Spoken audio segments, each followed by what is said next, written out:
I just got three things to say. God bless our troops. God bless America. And gentlemen, start your engine!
Oh, baby, we are back. Yes.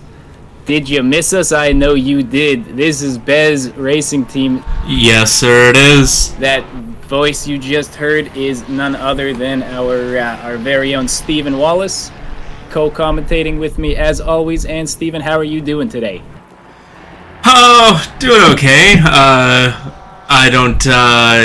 I see one viewer on the stream right now, so I'm not sure if anyone else was even here to see this, but we started the stream and everything looked just peachy, and then right before I think like 2 or 3 minutes left on the countdown clock, we had our upload speeds just fall insanely. We were getting every single frame being dropped, and the stream just wouldn't be viable, so I had to do a quick little modem and router reset. So that was a very fun way to start off the stream. Hopefully that will be the last of our technical gremlins for the day. But apart from that, you know, things have been good. Just my left arm is a little sore. I got a tetanus shot yesterday, getting boosted on that, so that's fun. In my left arm, at least I'm not the one driving today, so I don't need to worry too much about any pain from turning my wheel or anything like that. Had a dentist visit this week, had a doctor's visit, but overall, yeah, I'm a little sick as well, so I don't know if that still shows up in my voice at all. I feel a little stuffy, but yeah, overall excited for SUZUKA. We've had a good few opening rounds here for Bez Racing Team. We started off with round one at Spa just a few races ago, and we see Carl go to the top of the timesheets with the 209.34 here just now. Good race at Spa a few weeks ago, or I guess 4 weeks ago now, basically a month ago.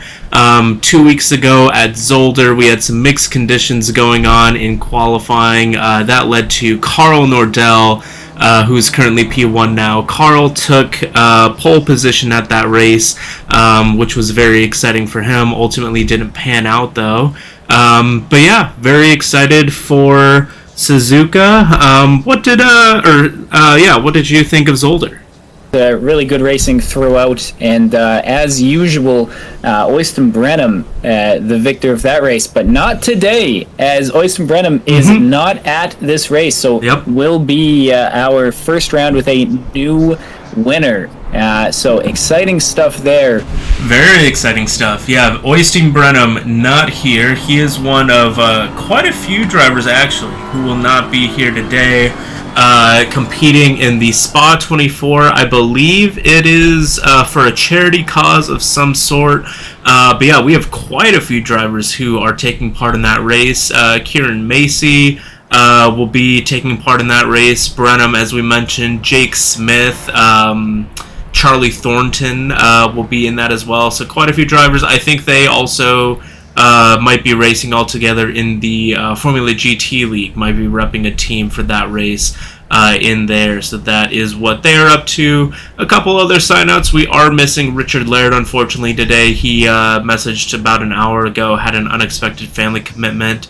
Marcus Ness doesn't have the DLC for SUZUKA yet. Come on, Marcus, you got to get on that. Makovey Razvan, he blew up his GPU. He messaged that a few days ago, so that is very unfortunate. Doesn't want to be playing on integrated graphics, having driven ACC on a laptop myself before. You might remember, Reagan. That was definitely tough, as we see a driver in the wall here that is Harry Trombley. Into the wall. But yeah, any other sign outs? We also have Aiden Stewart, AM driver new for this season. Tyler Babin, who we have not yet seen on track this season. And Kelvin Neymers has a family dinner. Oh, and a couple more. Man, these go back multiple weeks. We are also missing Yvonne Watson and Magnus Alcaba, some of our pro drivers who have been consistently at the top, but we are going to be sorely missing today. So definitely a good few drivers that are missing, but we have 13 drivers still here. We already have talked very briefly about Carl Nordell on P1 right now. Richard Walters, this is going to be his 4th race with us.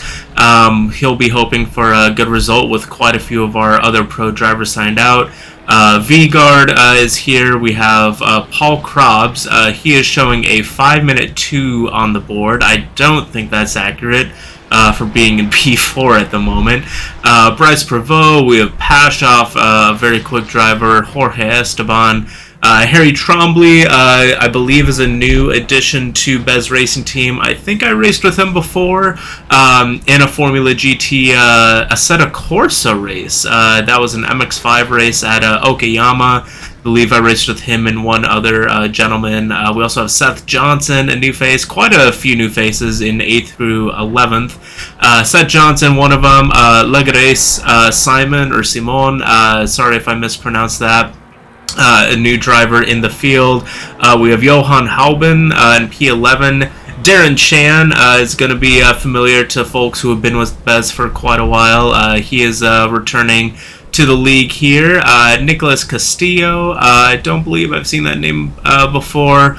We have Kurt Peters, who is definitely not new. Kurt Peters returning to the fold here. He missed the first couple races, but Kurt is back. So Kurt Peters, for those that aren't aware, was our S3 amateur champion. He is back and now a silver driver. Good luck to Kurt Peters, number 77. And good luck to all of our drivers, but especially Kurt Peters, of course. Yeah.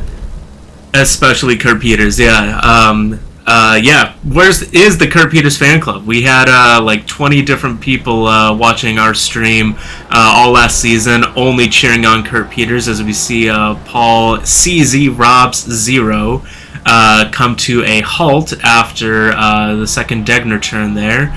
And we're coming on with Darren Chan. He is rocking the new Ferrari 296. Going to be a formidable weapon here this afternoon. But yeah, Kurt Peters, his fan club, I'm not sure where they are. We only have 2 viewers right now. Usually we're, oh, sorry. There's that cold I was talking about earlier. Yeah, Kurt Peters' fan club is usually out in full force. Maybe they aren't fully aware that he is back racing in Bez, but yeah, that's who we have here. We came up to 15 drivers instead of 13 just while I was talking there. Paul, we mentioned as he came to a stop and returned to garage, I did not see that he made his way up to P2, just a 10th behind Carl Nordell. So that is a very, very rock solid effort from Paul CZ Robs, or Paul Krobs as Reagan likes to call him. We have ACC TV taking us over to Rosen Pashoff, sitting on a 2:12.9. Definitely going to need to find a couple seconds of pace if he wants to be matching some of our other pro drivers who are in the low 10s to the high 209s and low 209s. So definitely Pashoff needing to find a little bit of time around here at this very tricky and wet Suzuka. But yeah, Reagan, as we are coming up to the final 5 minutes of practice, what are drivers getting up to here? They've had 40 minutes on track, but how are they going to be utilizing this little bit of time? Well, it's funny. And Steven, if you could do me a favor, I cannot see the screen here. Oh, sorry. Let me fix that. It's a lot of time for drivers to make these last minute changes, making sure their tire pressures are absolutely perfect, making these little setup changes that they feel might be necessary to extract that extra time. I mean, especially now that we've already got fast times, they can afford to take some risks for the rest of the session. So drivers are going to be able to or have the privilege or the opportunity to really be pushing in these last laps. Really, at this point, I would say most of the drivers have put down times that they can be happy with. Yeah, most definitely. I think, someone we were just talking about a few minutes ago, I need to get ACC TV back up. Let's pause autopilot for a little bit, and I want to take a look at Darren Chan, who is currently in the pit, so maybe we'll actually look at somebody else for a little bit now. But Darren, if you look at the timing board right now, sitting in P5, leading the AM class by 0.6 over Bryce Prevost. That is a rock solid time for Darren Chan, who pretty honestly, typically we see a little bit lower down. But right now, Darren is making the most of both of the conditions of that new Ferrari. We haven't seen him around in a while, but he is making a very triumphant return to Bez Racing and showing that with some excellent pace right now. Pashoff improved to a 2:11.777, but still not enough to match Darren, who is now in P6, but still leading that AM class. If you didn't catch that message that was up on the screen for just a little bit there, I'm actually going to copy and paste it. We'll put it in quotes just so it comes back up here. FYI, quali will be amateur in silvers the first 15 minutes, then pro in the second 15 minutes. This is because we only have 2 silver drivers right now. That is Kurt Peters and Gary Bosman. Right now, Kurt in P5, Gary in P9 at the moment. So with only 2 silvers, that we are going to combine them with our, I believe that's 7 AM drivers, so a pretty good showing from our AM class. So that'll be 7 AM drivers plus 2 silvers for 9 cars out on track in the first 15 minutes. And then we will have our 6 pro drivers out on track in the second 15 minutes. So that'll be a slight change from our 10-minute class split. But hopefully with a few extra minutes for each class, we'll be able to see some extra fast and speedy times. That'll give some extra time for our drivers to navigate the conditions in qualifying, because even though they have been able to practice for these first 45 minutes, you never know what the conditions are going to be like in qualifying once that session switches over in just a minute and a half's time. So that'll be very exciting to see how the drivers cope We had Seth Johnson under a yellow flag right now. Let's try and take a look at what happened to Seth. Let's go on a 30-second replay. So Seth crossed the line. Did he just come to a stop after his lap? No, he's coming into T1. We have the camera zoom out. I just carried quite way too much speed into T1 there for Seth Johnson. No way that Ferrari was ever going to stick to the ground. Might have been taking some dry speed into T1 there. Flew into the wall. Definitely good to kind of get those gremlins out during practice. He knows that he cannot take that much speed into T1 in qualifying of the race now. So definitely some lessons learned. Darren, hello, welcome back. We're happy to have you in chat and happy to have you leading the AM class still. The only other AM driver on track right now is Lagares Simon down in P13. So Darren, I think your P1 status in practice is solidified. That was a heck of a lap. Very excited to see what you're going to be able to do when we get into qualifying. So we'll go ahead and turn autopilot back on. Who is it going to bring us back with? We are on with Kurt Peters, the top-rated silver driver, leading Gary Bosman. Kurt Peters with a spin there. His fan club will not be happy to see that. Just lost it on the exit of the spoon curves there, going onto the backstretch. So definitely a bummer for Kurt. He will not improve on his best of a 2:11.1. Just forget to turn the traction control on or something there. That's some interesting driving on the pit lane. I guess he just wanted to get some heat into the tires. But yeah, Carl Nordell at the top of the timesheets in practice. This is no longer an instant replay. Let me actually go. Are the gremlins back with the frame drops? I see that we've lost a few, but it seems to be steady now. I want to come back to ACC, return to garage, timetables. It was Paul CZ Robs, just a 10th behind Carl there. So yeah, going to be some very interesting stuff. Looks like we have a battle between Carl and Paul, with Richard Walters just a little bit back there. But yeah, that definitely looks like that'll be our qualifying battle once we get the pros on track. Might be between Paul and Carl Nordell there. Reagan, any thoughts about those two drivers? So neither driver, of course, has a win this season, as again, it is all Oysten Brenham just dominating the standings right now. But both of these drivers are capable of blazing fast times, and we've definitely seen them hold pace for a consistent race. But whether they're going to be able to hold on to it today, we've seen some signs that these drivers have been struggling this season to keep it on track for a full 60 minutes, or I should say full 75 minutes. But both drivers, we're just going to have to make sure that they hold their composure here, and that's really what's, I think, going to resolve this tension for first place.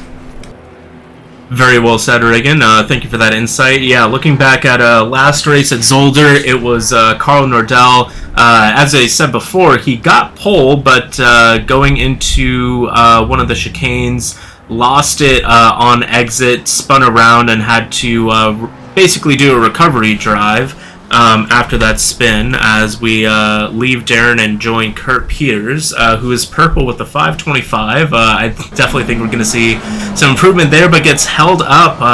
That's going to be potentially some impeding there, but Kurt Peters looks to continue on his merry way with that. But yeah, going back to Carl, he made a mistake in the last race at Zolder, had to recover, was not able to ultimately take that race victory, but with Brenham not here today, now could definitely be his chance to secure that victory. And Paul Krabs, Looking back at previous results, going back to Spa, he qualified P6. Very respectable, towards the bottom of the ladder for the pros, but a 218.5 at Spa, nothing to balk at. That is a very respectable time, but going to the race, he only finished 12th, so a couple of mistakes in the race cost him. We know that Ferrari had a very, very loose end. There were tons of drivers who were losing it, especially at the top of El Rouge and Radion at Spa 4 weeks ago, as we see a Porsche go off track there. So yeah, hopefully that rear end on the Ferraris have gotten a little bit more settled, and then we'll see a nice battle between Carl and Paul today. But Reagan, we haven't talked too much about the track characteristics, yeah, sorry, I lost my train of thought as we see Nicolas Castillo in the 48 Porsche there going for a spin, the Publix branded Porsche. Nicholas is very respectfully waiting for those cars to get past. We haven't mentioned the track characteristics, such as this corner spoon. How about we give that a mention? So, Reagan, what are you excited for about Suzuka? I mean, Suzuka is such a unique track. I'm just excited to see how these drivers are able to maneuver. You know, such a difficult, very unique track in the game. The only figure eight style track, really. In any of the major racing series that I know of. Could be very wrong there, but the inclusion of the tunnel, the over-under section, it always makes for kind of a unique experience. I really like Suzuka. I find that it can produce some fun racing. Certainly a big challenge for the drivers, and I'm just excited, as always, just to watch some racing. You know, 2-week break, we're back at it. Get to see the best of what Bez Racing Team has to offer. I'm excited. No, definitely very exciting. As we see Kurt Peters, this is very exciting, at the top with a 210.4. Harry Trombley, the top AM driver right now, with a 211.16. And Gary Bosman, the second silver in P3 with a 212.8. While we continue to let our drivers, including Nicolas Castillo, continue to get up to form, how about we do our track walk, just to make sure that we try and leave some time in between qualifying in the race for our pole position lap, because we have not been able to do that those last few laps. So Reagan, I'll get that going, and we'll let you take it away. Steven, why don't we jump over for the track walk? Yep, it started. What we're dealing with today. You got it. Alright, so again, this is Suzuka we are driving at. Very, you can see from the picture there, very fun, very lazy track. So we're going into turn 1, turn 2, the aptly named first corner. Before we go through 3 to 7, the S's, jumping into Dunlop, a very tricky turn for Degner, 8 and 9. We got the kink into the hairpin. Very fast track walk here, my goodness. Turn 12, very lazy, long right-hander before we hit the ever-crucial spoon, 13 and 14. Onto the back straight. You have a little bit of time before 130R. Here, the big kink. Want to get that one right before the Casio Triangle, they call it, to finish off the lap. So, whew, quick track walk there. I got a chance to breathe, and now we'll be able to go through it with a little bit more detail, a little bit more time to breathe. Yes, we'll do a little bit more of a deeper insight after qualifying here. We're not on board, but we were on the helicopter shot of Gary Bosman, still sitting in P3. We have Bryce Prevost, best time a 16:36. Hopefully he'll be able to improve by about 14 minutes if he wants to remain competitive with this field. Darren Chan, who was our AM class leader in practice, only sitting on a 3:33 right now. We're going to hope that he has stopped doing donuts in the pit lane and is going to be able to set a time that can hopefully match what Harry Trombley has been able to do. Again, that 211.16 being the benchmark for the AM class. For the AMs, then Johan Halben with a 2:12.7, so over a second and a half slower. Is currently sitting P4 overall, but P2 in the AM class. Legares Simon is another 1.2 seconds back behind that in P5. And then we were on with Bryce Prevost earlier, who was still working on setting a lap. And Nicholas Castillo, we saw off track just after the Degner turns there a few corners ago. Has still not set a lap. He keeps coming out on track, but I keep seeing him go off. So not super familiar with the track in the wet, it seems. Still working on those braking points and such. Darren Chan showing a white flag. Let's try and see what's going on with Darren. Don't think anything major. He was just going slow, setting up a lap. And Legare Simon is coming out of the pits.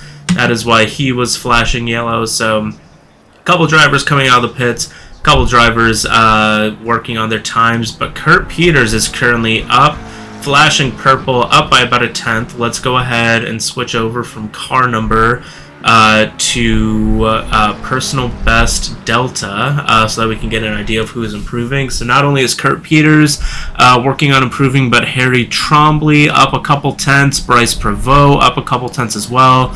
Gary Bosman flirting with trying to improve, but right now sitting just on the cusp, now going green. So our top four drivers all seeming to improve at the moment. That'll be good for them. Kurt Peters, I think, will be right up there with some of our pro drivers once we see qualifying come to an end. We have about 4.5 minutes left for our silver and AM class drivers. But let's keep going with Kurt Peters and see what he is going to be able to get up to here as he crosses. That is going to be 2:10.312, so just under a tenth improvement. He was purple in the first sector, but didn't have personal best in the second or third sector. So Kurt definitely still has some time to find. Harry Trombley up 0.3 here. We are keeping an eye on that red Ferrari here as he comes through the hairpin. Up half a tenth there, losing a little bit on the exit of the hairpin. Didn't get the exit that he wanted through there. So losing a good amount of time as he comes up, approaching the spoon curves at the top of the hill here. If he had been able to keep that half a tenth improvement, he would have gotten close to Kurt Peters, who again is flashing purple. We saw Bryce Prevost flashing yellow there. He has returned to the pits. Now Seth Johnson and Gary Bosman were both flirting with over half a tenth improvement.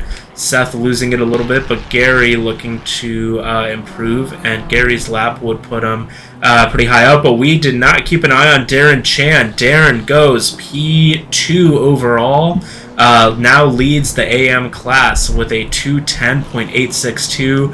Harry Trombley is going to need to figure out how to get that lap together because he was losing a little bit of time here. Going to slightly improve. Is this going to get him back up into P2? I don't believe so. Continue to lose just a little bit there. And Gary Bosman with a 2:10.7 out of nowhere. That's a very good lap for Gary Bosman. Harry Trombley was not able to improve. That was a 2:11.0 for him there.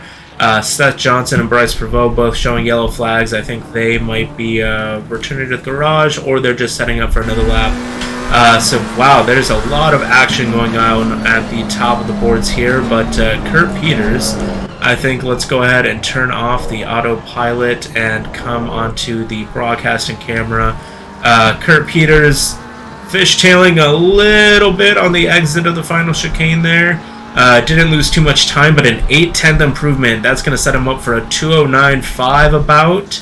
2:09.492. That is very, very close to what Carl Nordell and Paul CZ Robs were able to do in practice. So Kurt Peters might very well be starting in the top 2 or 3 for this race. That's a phenomenal lap, and there's still just under 2 minutes to go in qualifying for our AM and silver drivers. So definitely very interesting going on for our lead drivers in the AM and Silver class at the moment.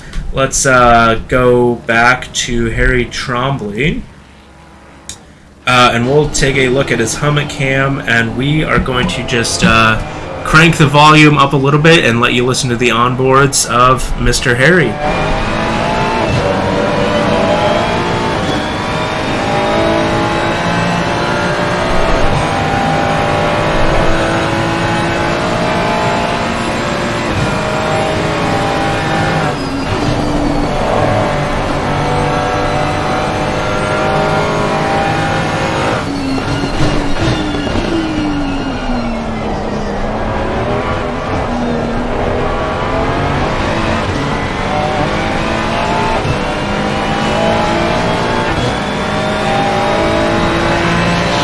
Harry up almost a second as he crosses the line, goes P2, still about half a tenth behind Kurt Peters, but for an AM driver, that is a very, very exceptional lap. Don't believe Gary Bosman, who is currently in the pits. Gary definitely won't be able to beat it, and Darren is currently showing being 0.3 slower on his lap.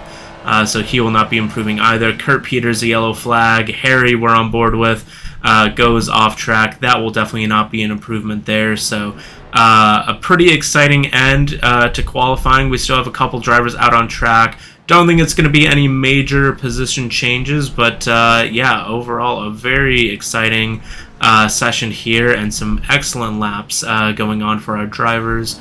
We're going to go ahead and see what the autopilot wants us to see. Carl Nordell currently out on track in his pink Huracan. We have our pro drivers out on track. So some very good qualifying, but yeah, I mean, we were talking about the track characteristics earlier. Reagan was so kind to go through that track walk. Suzuka track known for some pretty good racing. Some pretty good racing should be some overall good battles that we have going on today. And it's also one where there's always a chance to overtake, which means, you know, the battles we do have on track are going to be exciting. We're not going to see big lineups, at least potentially we're not going to see big lineups of cars. You know, you can definitely defend here, but you got to be right on the limit for, you know, the entire race. And if you want to be behind, or if you want to stay in front of a driver who's got a little more pace. So I think we're still going to get some exciting action on track, and I'm excited to see exactly what happens.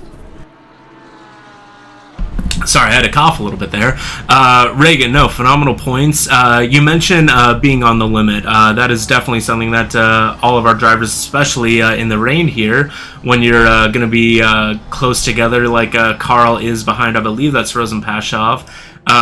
When you're close together, you're going to have to be on the limit if you want to stay close and try to contend for positions in the race. Carl weaving there, get some heat into those wet weather tires.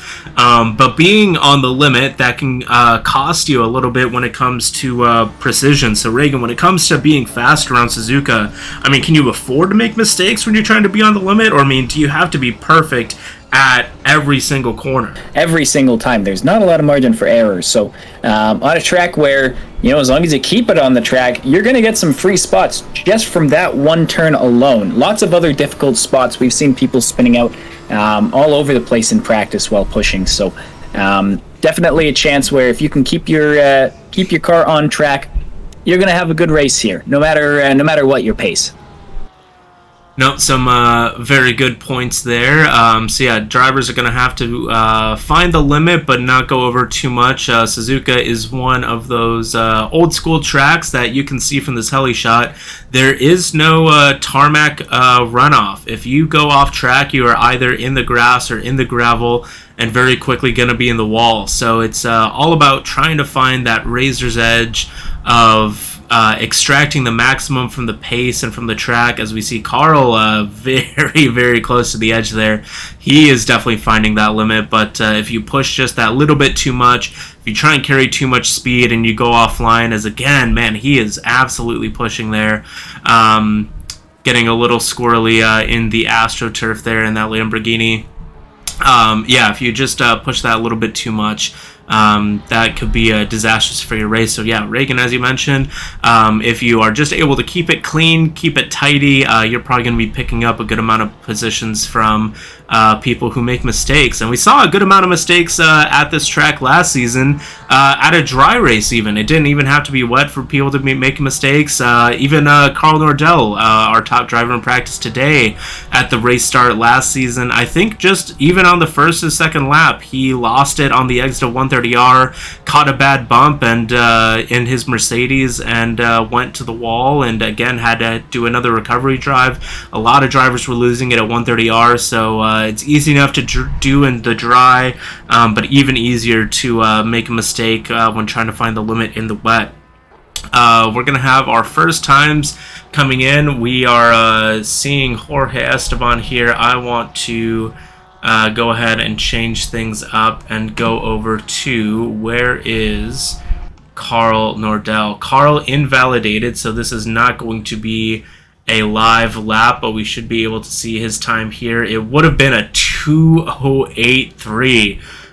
But trying to get too close to that limit, was not able to set a valid lap. But that is some mighty fearsome pace from Carl right off the bat. But Paul with a 2:08.6 right now, sitting in P1, so about 8 or 9 tenths faster than Kurt Peters, our top silver driver.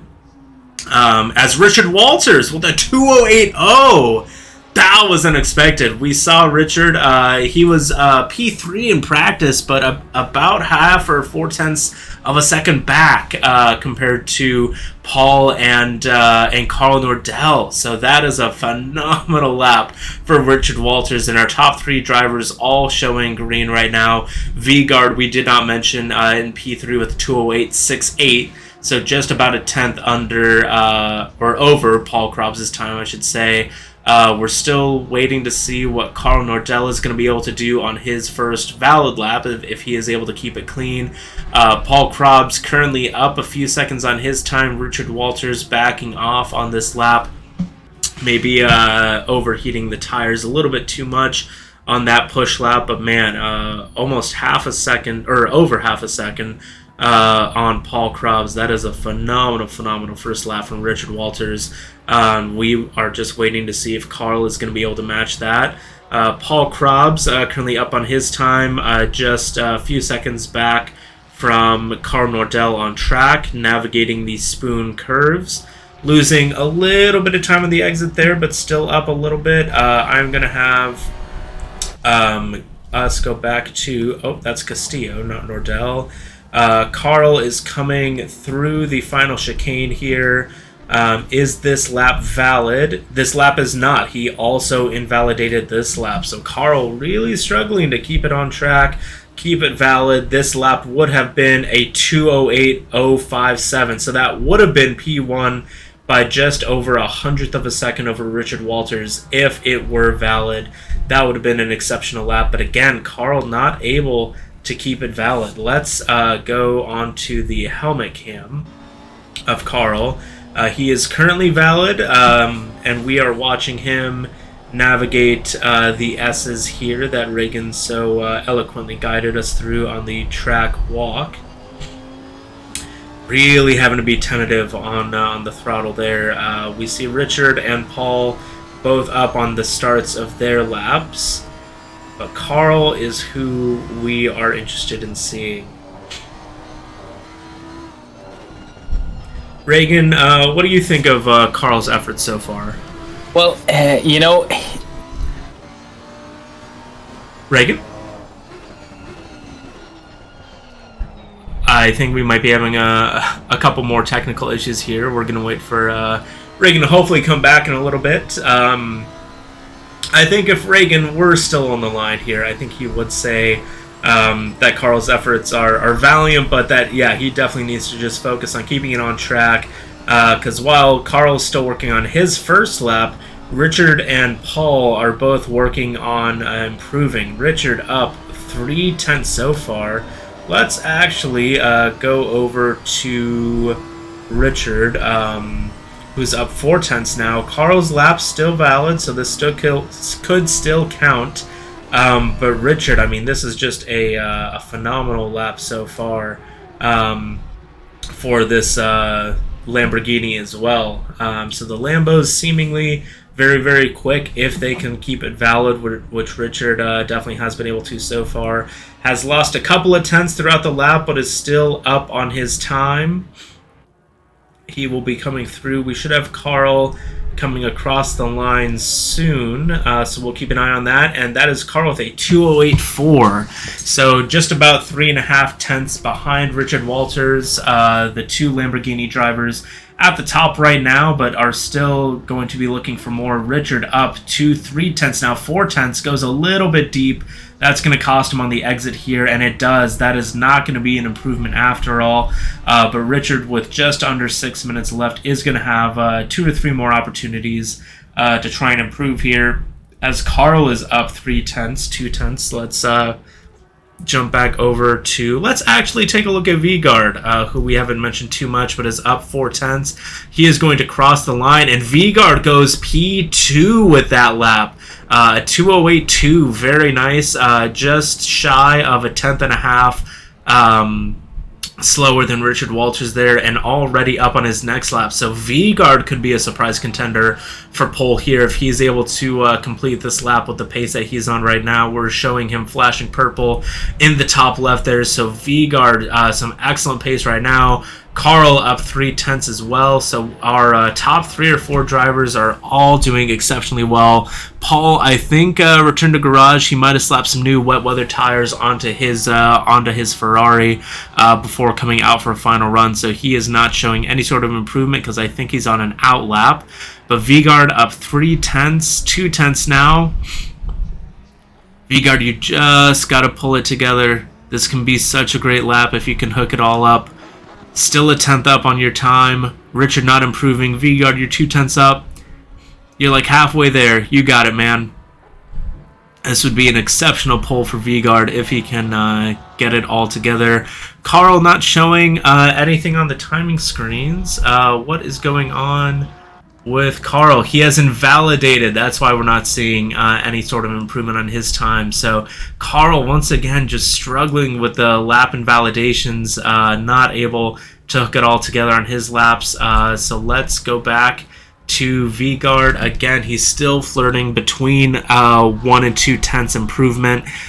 This is going to be exceptionally close for pole position here. Of course, we still have quite a few minutes before the end, but it's looking like these drivers are struggling with either not being able to hook it up as the lap goes on, or as we see Vigard go deep there, that's going to cost him. He loses it there.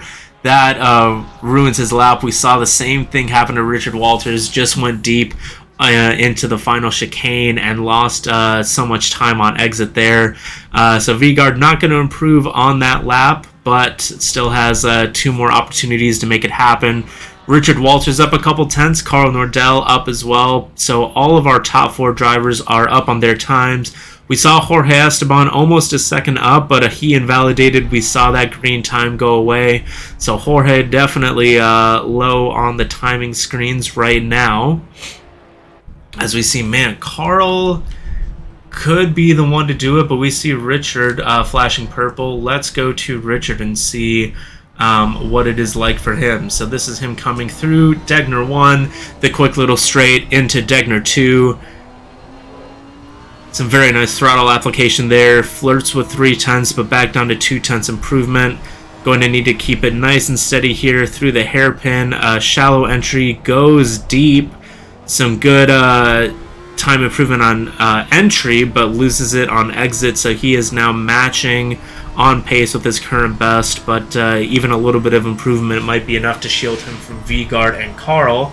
Carl now flashing purple, so I believe Carl is further back in the lap compared to Richard, but Carl now up 6 tenths. I'm actually, let's go over and see Carl. Carl now about to cross the line. Carl could get pole here.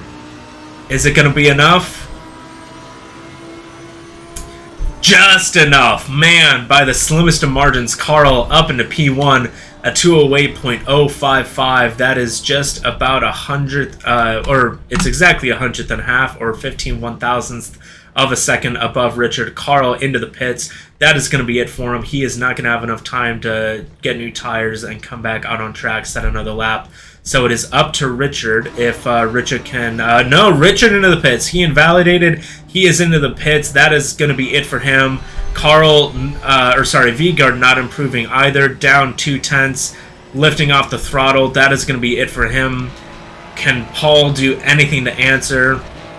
Not on this lap, but he is going for it one more time around. So let's go onto the helmet cam. Let's see exactly what Paul sees as he tries to navigate his final shot at trying to steal pole away from Carl right now.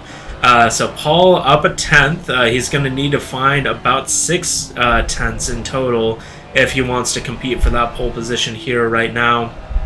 But Carl and Richard separated by an extremely slim margin.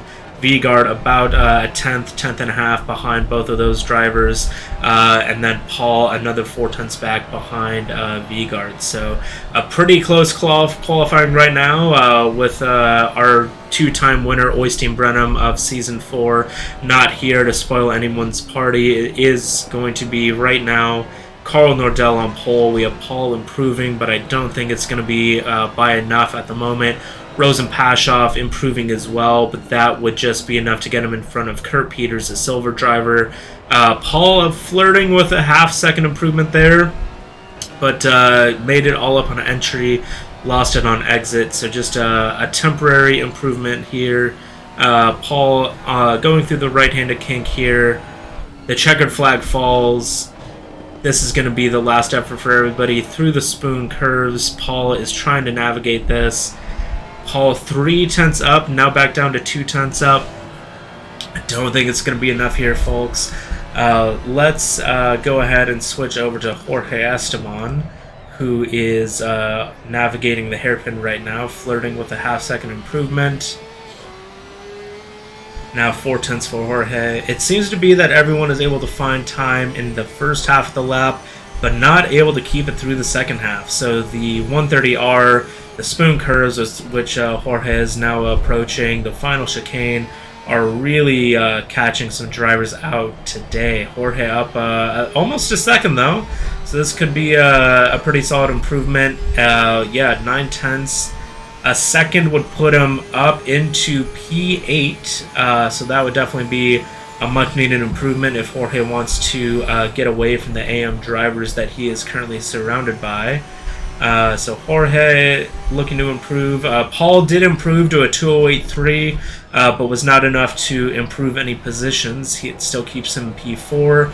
Jorge up 1.4, finding quite a lot of time here. This might even put him up into I think it's going to be P8 maximum for Jorge. He is going to cross the line here, and that is qualifying over. So while we have the replay ready, let's go ahead and we are going to go to Carl. I need the HUD instead. Carl, your final lap. Let's take a look at it and see how Mr. Nordell did this lap. So let's go onto the helmet cam with Carl. We are going to get rid of the HUD and just see exactly what Carl saw. So Carl into T1, carrying quite a bit of speed, but very masterfully navigating turn 1 here. Not going wide or anything, just keeping it in the middle of the road, trying to avoid the inside line. With the rubber buildup there, it can actually become more slippery. So some very good awareness from Carl there. Trying to stay close to the curbs, but not get on them. The curbs in the wet. Oh no, that's not what we wanted. It decided to kill our pole lap. I didn't think it was going to do that. Anywho, Reagan, how about we go to a track overview while we try and fix this. So getting started with the Suzuka track overview, ACC time has improved, the AOR fastest lap has improved.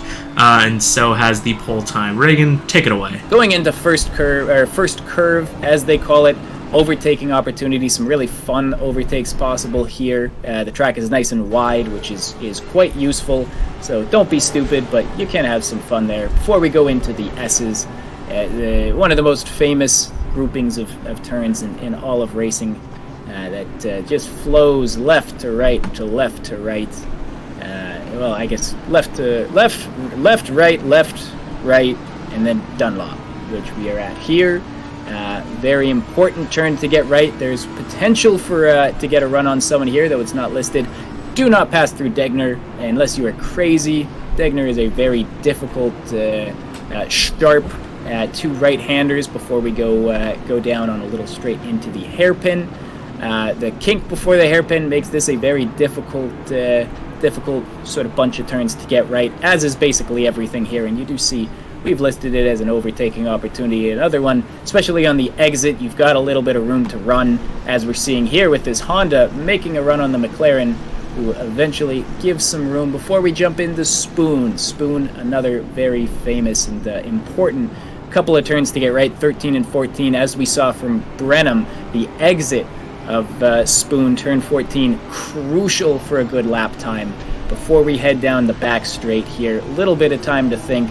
Certainly a bit of an overtaking opportunity if you can get it done before 130R, because if you want to overtake through 130R, which it seems like, yes, even the AI is smart enough not to do that, this incredibly fast left-hander, basically taken flat, if not for a tiny bit of a lift, before we go into the Casio Triangle. That was a bad overtake up or try, and an otherwise decent overtaking opportunity. So again, I think it's important to note, don't be stupid. We're finishing the lap up here, and that is Suzuka. So lots of chances for some action, as long as you're, again, and I can't emphasize it enough, don't be stupid, drivers.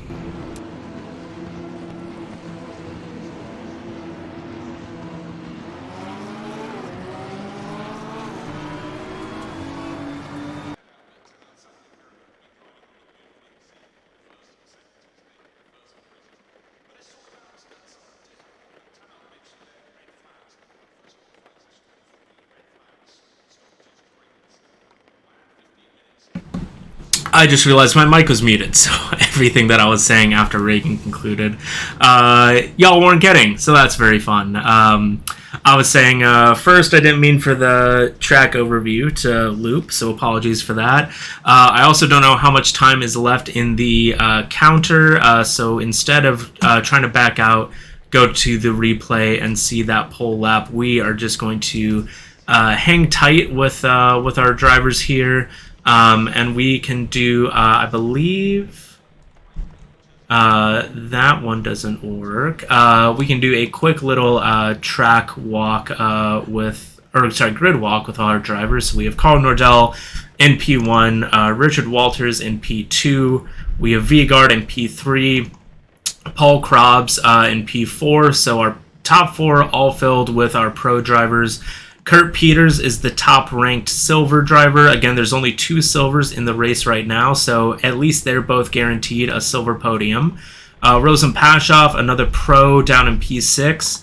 Harry Trombley is our top-rated AM driver. He had a very fast lap time, even outpacing our pro Jorge Esteban. Gary Bosman, another very fast AM driver, down in P9. Darren Chan on his, I believe, return. I think this is his first race this season. Coming back, starting P10, a very good qualifying result for him. And then finishing out with some other AM drivers. We have Seth Johnson, new to the grid. Bryce Prevost, BRT regular. Johan Hauben, another newcomer. Legare Simon, another newcomer. And Nicholas Castillo, who we have seen at a couple races so far in that Publix Porsche, was not able to set an exceptional lap time. We saw him losing control of that Porsche quite a few times. That 992 can be a handful. But we have Carl Nordell off on track, starting the formation lap here. This is definitely going to be a very exciting race. You know, I think I need to come clean about something. If you have potentially thought Steven, you've been talking a lot, and Reagan barely can get a word in every now and again. It's because Reagan actually is not here. Everything that he has said today was recordings taken from a few of our Season 3 races. So, gotcha. Reagan has not been here, but we've appreciated his insights both about Suzuka and then some of the other races that were not Suzuka last season, but were generic enough to apply to this track. So thank you to Robo Reagan, as I've been calling him, these recordings today. Robo Reagan, any final thoughts before we get into the race today? We're just going to have to hope that we can see some fast times and some good fighting today. Fully agree, Robo Reagan. Again, thank you for being here and also for not being here. And that means for our currently 4 viewers, you get an hour and 15 minutes uninterrupted with me. So that is going to be very exciting. I might take a break here and there just to rest my voice and hopefully not annoy people too much, but we're going to go ahead and switch the main data over. We'll do car numbers so that we can keep an eye on on class, so we can see the white drivers, the white backgrounds to the numbers are going to be our pro drivers, as we see a little bit of a bottleneck forming behind Seth Johnson, some drivers having to take some evasive maneuvers.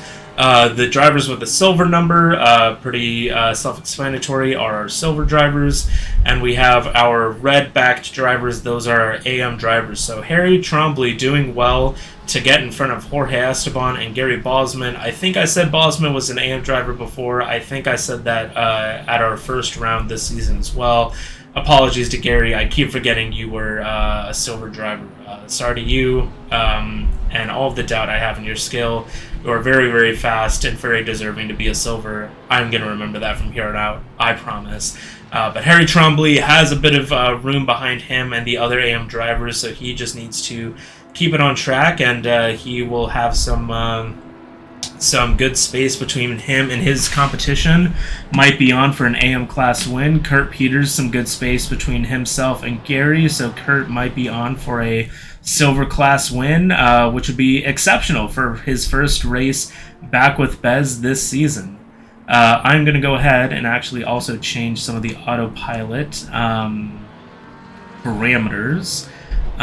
Let's focus less on pace and more on proximity, so we'll focus on some close driving to one another, and we'll make sure those changes don't happen super fast so we can be sure to stick with some drivers. But we have eyes on Paul Krabs right now in that very lovely shaded purple Ferrari. He has a Porsche up ahead of him in P3, and it's an all Lamborghini front row. So this will be a very, very exciting start that we have going on here for our race. Coming up to the line, the pink Lamborghini on the right is Carl Nordell, our P1 pole sitter. He is going to be able to lead Richard Walters away on the line. We are inside Paul Krabs' car here. Are we going to be able to see the flagman up ahead? No, because ACC turned it. But we are going to hear it, and we hear the green light from the race engineer. That was a very shifty move from the white Porsche back there, getting over, blocking off that red Ferrari.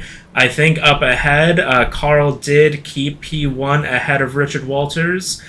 He did, so we have Carl followed by Richard Johansson, keeping ahead of Paul Krabs there. Paul Krabs and Kurt Peters coming to blows a little bit there. We have an incident between them, those two, but everyone's still on track, it seems, at the moment. No major harm, no major foul there. Kurt Peters just trying to keep Jorge Esteban and Rosen Pashoff behind him, trying to keep some gaps there. Let's go ahead and change our driver numbers over to a position delta instead and see how how people have moved up and down the grid so far. So Jorge, a great start, up 2 places. Pashoff down 1. Bryce Prevost up 4 places. I wonder how he managed that.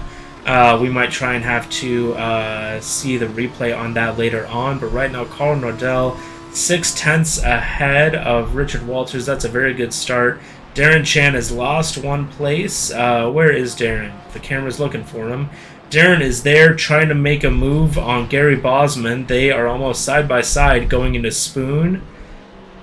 Darren just has to avoid out of it there as Seth Johnson in the red and yellow Ferrari behind has to go off.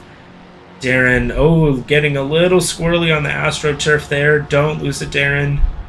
Keep it on track. Is now trying to keep Seth Johnson behind. So Darren just losing it behind, and that is a terrible view behind Gary Bosman there, and Darren goes off track.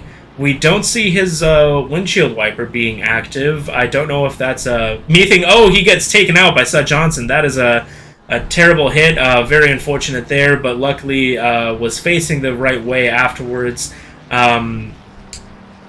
Did he lose a space after that? I think Darren actually stayed in the same spot because they got to skip the chicane, essentially. So I don't think anything major there. Seth Johnson did fall to the back of the pack, though, so that's unfortunate there. Darren is going to be carrying on with a little bit of damage, unfortunately, after that hit. Give me 1 second to check something. As we see Gary and Darren going side by side there. Gary giving up the place to Darren. Darren going off track, though. Gary with the switchback. Man, this is very, very close racing between these two drivers. That is an excellent move if Darren can make it stick, but Darren in the grass going off there. That is going to let Gary retake that position, and Darren now has Johan Hauben behind, and Jorge is off track. I think Jorge and Pashoff came together. Let's try and get a replay on these two drivers. We have a 30-second replay here. So Jorge in the white Porsche had Pashoff behind in the other Porsche. Coming up on the exit, coming out to the Degners, they were side by side. Pashoff was just about around on the outside, and Jorge tags the inside corner of Pashoff's car there, spins, and Jorge now having to wait and let quite a number of cars go by there. Might have also been an unsafe rejoin. I think the Castillo and Seth Johnson may have had to dive to the inside a little bit there, and that is, I think, another contact between Jorge and Seth Johnson. Yep, that was the contact recorded, so Jorge definitely not the start that he would have wanted here. But we are definitely going to want to see Gary Bosman and Derry Chan. That's just the battle I wanted to see, as Vigard and Richard Walters have actually swapped places. Let's see what happened there. That is that's not who I wanted to see. Vigard. Vigard was behind Richard Walters coming into the final chicane, and Richard missed the final chicane, so broke too late, had to take evasive action, take the escape road, and that allowed Vigard to take P2 in the race. That is very, very fortuitous for Vigard, and now Paul Krabs on the replay we see having a run at Richard Walters, but Richard, they had contact as well. We are going to need to see a replay of that. Paul Krabs, we missed the initial thing there, but that was contact between Paul Krabs and Richard Walters there. We see Paul Krabs having to rejoin the track there, and that is very unfortunate for those two drivers. Paul Krabs, definitely not what he would have wanted to happen from that situation, and we are waiting to rejoin live. I don't think we are live yet. There we go. So we are on with Gary Bosman, who has Darren Chan now about a second behind, on to Bryce Prevost, who is about half a second behind Harry Trombley. Let's go ahead and switch back to our car numbers so we can see how the AMs and silvers and pros are all mixed up now. So Paul after that contact with Richard Walters, only lost a place to Kurt Peters, the silver driver. So Kurt, an excellent drive so far, and 1.7 seconds behind Richard, could be in the hunt for an overall podium in this race, which is very exciting. Jorge Esteban manages to get around Nicolas Castillo, and Seth Johnson, it looks like, is going to make easy work of Nicolas as well. So Nicolas still having some of the same difficulties that it looked like he was having in practice and qualifying, not able to keep that Porsche going very fast around this track, but still not too far behind Seth and Jorge there, but definitely not having the fights he would have been expecting to have. Some gaps forming up and down the track. I think the closest battle we have right now is Darren Chan, half a second, now 0.4 of a second behind Gary Bosman. I think I'm going to go ahead and switch over to Darren Chan's view. Actually, the game took over and decided it would do that. Thank you, game. Darren having a little bit of a sniff on Gary. We've seen a couple laps ago those two drivers very close together, and we see the rear view camera on board with Gary. Darren filling up the entire screen of that video monitor inside the BMW of Gary Bosman. So Darren definitely applying quite a bit of pressure to Gary Bosman. We hear the call from the engineer that the pit window is now open, so drivers that have potentially gotten damage or might have mispressured their tires could come in and have this pit stop count, as Darren makes a little bit of a missed turn at that corner. The second Degner loses a little bit of time on Gary Bosman, now about a second behind, but Darren has seemed very, very pacey, even after getting hit by Seth Johnson earlier this race. Going to be carrying a good amount of damage on the rear end of that Ferrari. He has still seemed very, very quick, or Gary has been struggling in this race, one of the two there. But yeah, we see Carl Nordell still leading this race, has an over 3-second gap over Vigard. Well, I say that, and Vigard manages to catch up, and then it goes back to over 3 seconds. So yo-yoing a bit. I should just say it's around 3 seconds, but now it's down to 2. Did Carl make a mistake there, or did Vigard just have a really, really good corner? Not sure, but Vigard, it was showing half a second faster on this current lap. So Vigard, a very, very good lap time from him there, a 2:08.6, but Carl currently purple for the session with a 2:08.5. Let's go ahead and take a look at what do I want? Personal best. Personal best lap times up on the screen now. So Carl has the purple lap time at 2:08.5. Vigard not too far behind with a 2:08.695. Richard Walters actually a little bit better with a 2:08.6. Kurt Peters quite a bit off of that with a 2:09.9, and Paul Krobs with a 2:08.7. So Paul Krobs definitely has the pace over Kurt Peters. And we see that because Paul is now just about half a second behind Kurt Peters, so this is definitely a battle to keep an eye on. Lower down the grid, we have Darren Chan back to 0.2 seconds behind Gary Bosman, so that is definitely another battle to keep an eye on. We'll probably be going back and forth between those two. Let's actually take a look at Darren Chan. Still eyeing the back of Gary Bosman there.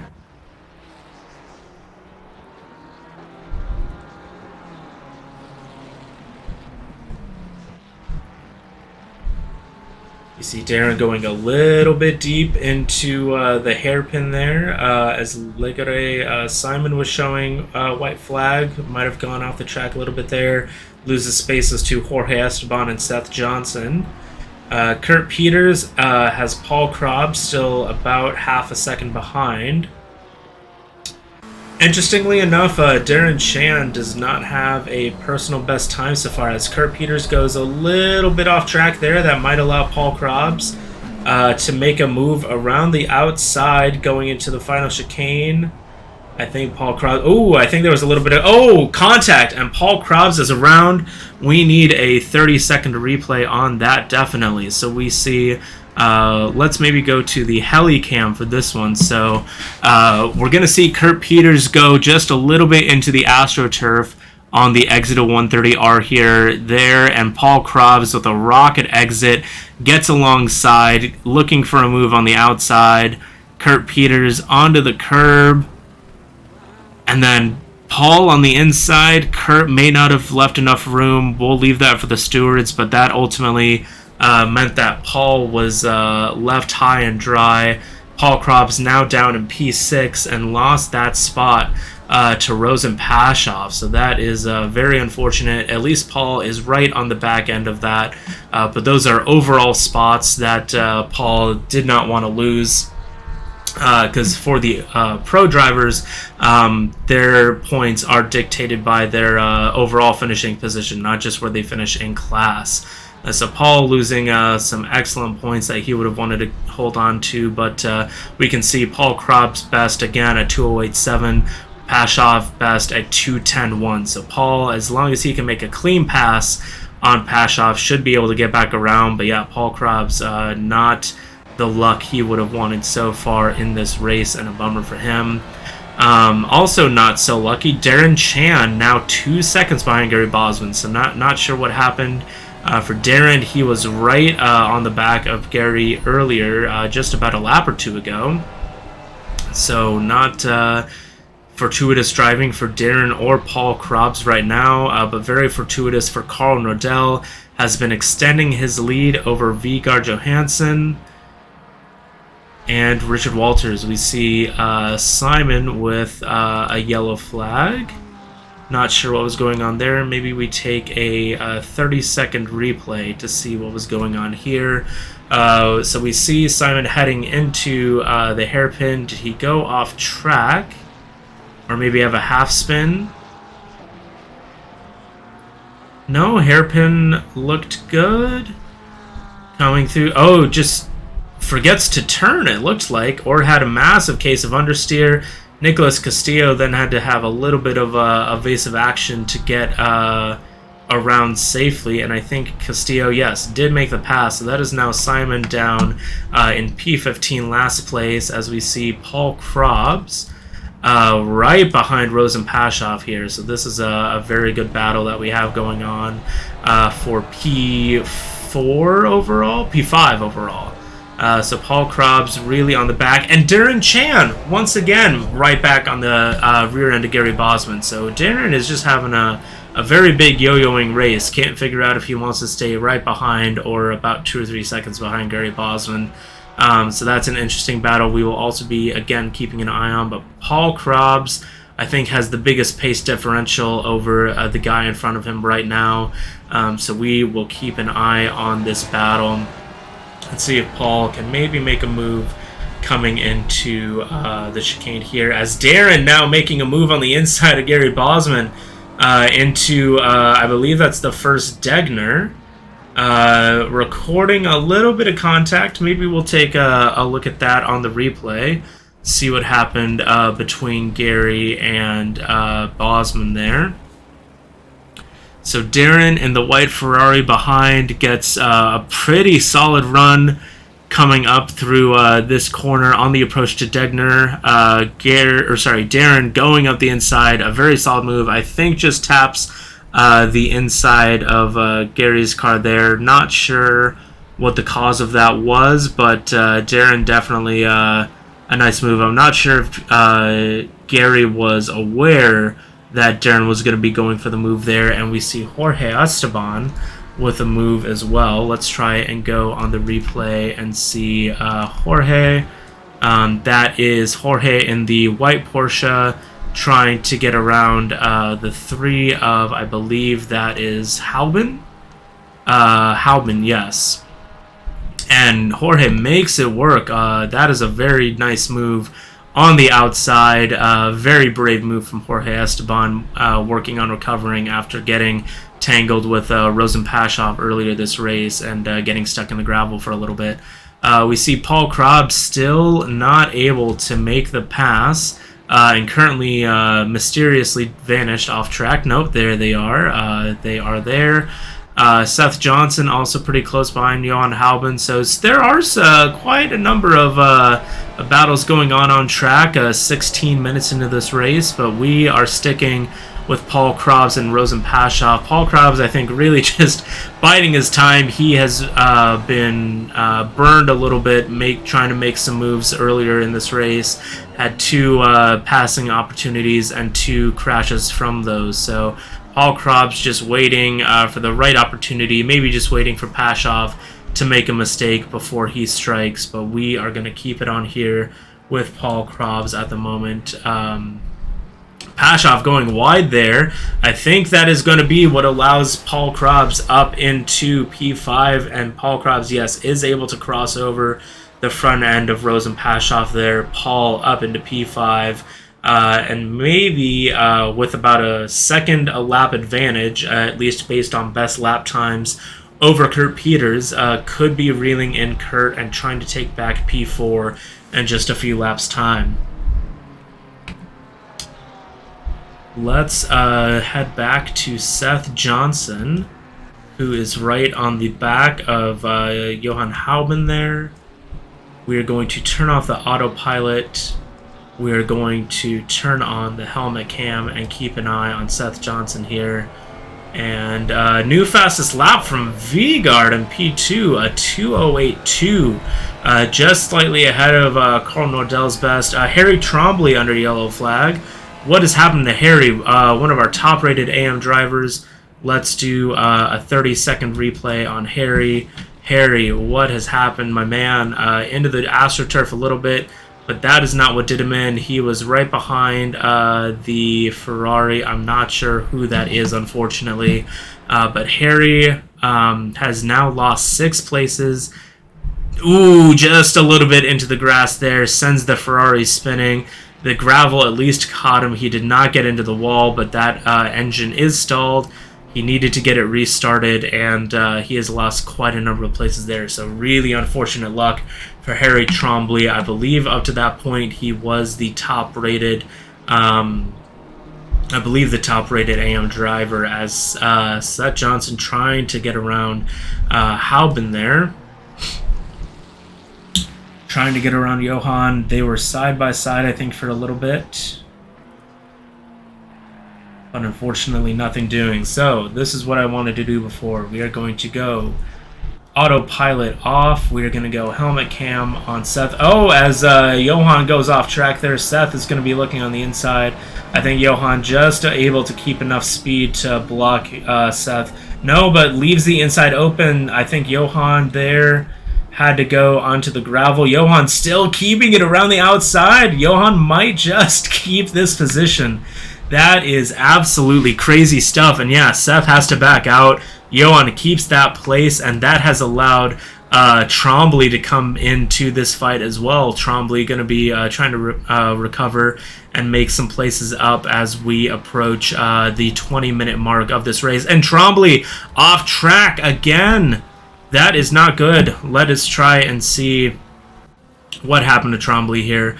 So Trombley just following this battle going on between Johnson and Johan Halben, thinking, hey, if these two drivers fight, I might be able to make up a couple of places here. But Trombley, and I think we saw a different driver a few laps ago just understeer at this corner, so there might be a puddle that is catching some drivers out. Had a little bit of oversteer, overcorrected to catch it, and took him into the wall. That is unfortunate for Harry Trombley, and that lets Nicholas Castillo back through.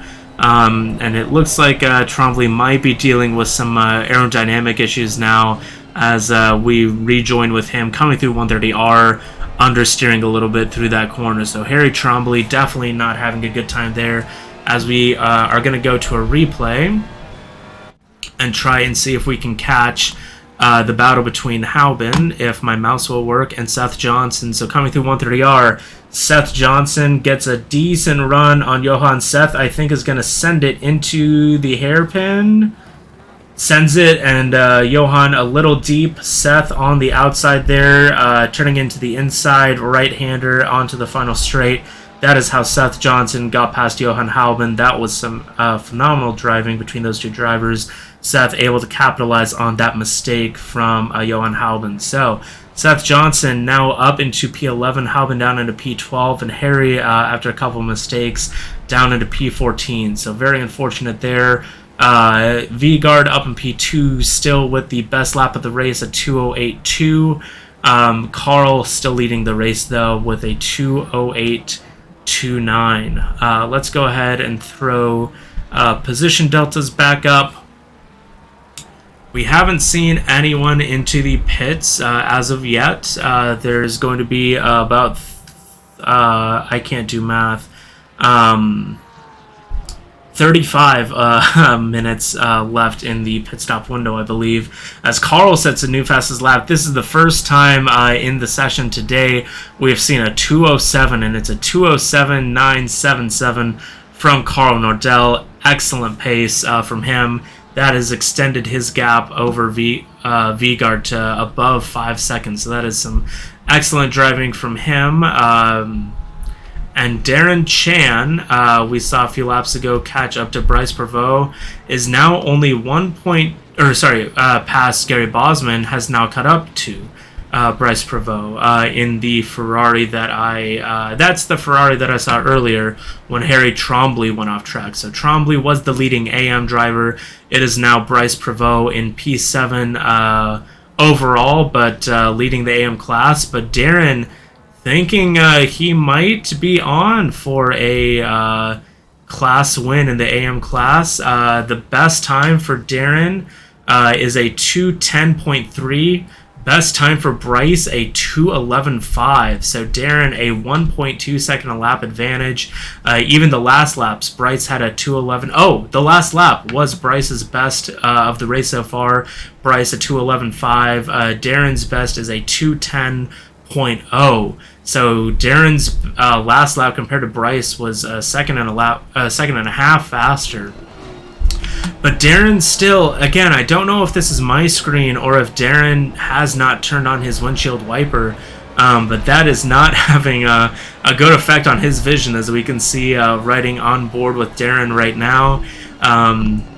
That could be why we've seen a little bit of inconsistencies, some yo-yo effect.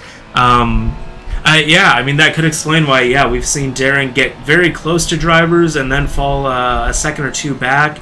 It might be as he approaches the cars ahead, his windshield is filling up with water and he can't see where he's going. Yeah, we see him make a mistake here.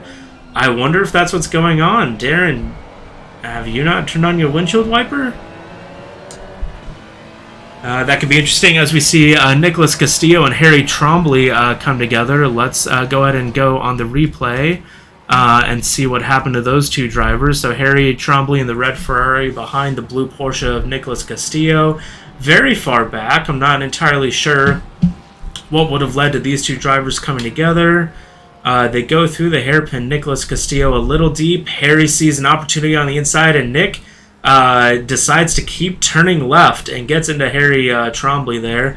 I don't know if Nicholas Castillo was clumsily trying to block Harry from coming on the inside, but I think Harry, at least in my opinion, was entitled to the inside there if Nicholas was going deep.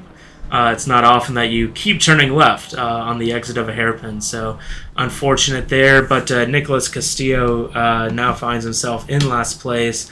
Legares Simon able to pass. So again, Nicholas not having the best of weekends here. We see Rosen Pashoff showing a white flag for going slow. Not exactly sure what for though. But yeah, let's go back to Darren Chan still stalking the rear end of Bryce Prevost there.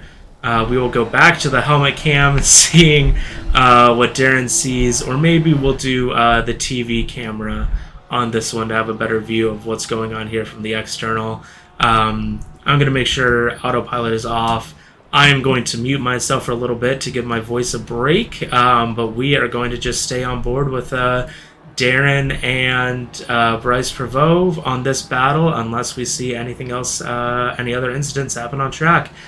Take it easy for a little bit. I'll turn up the ACC volume so you can enjoy the wonderful engine noises, and we'll see you back in a few minutes.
And so we see Darren Chan still stalking the rear end of Bryce Prevost there. Just under a second behind.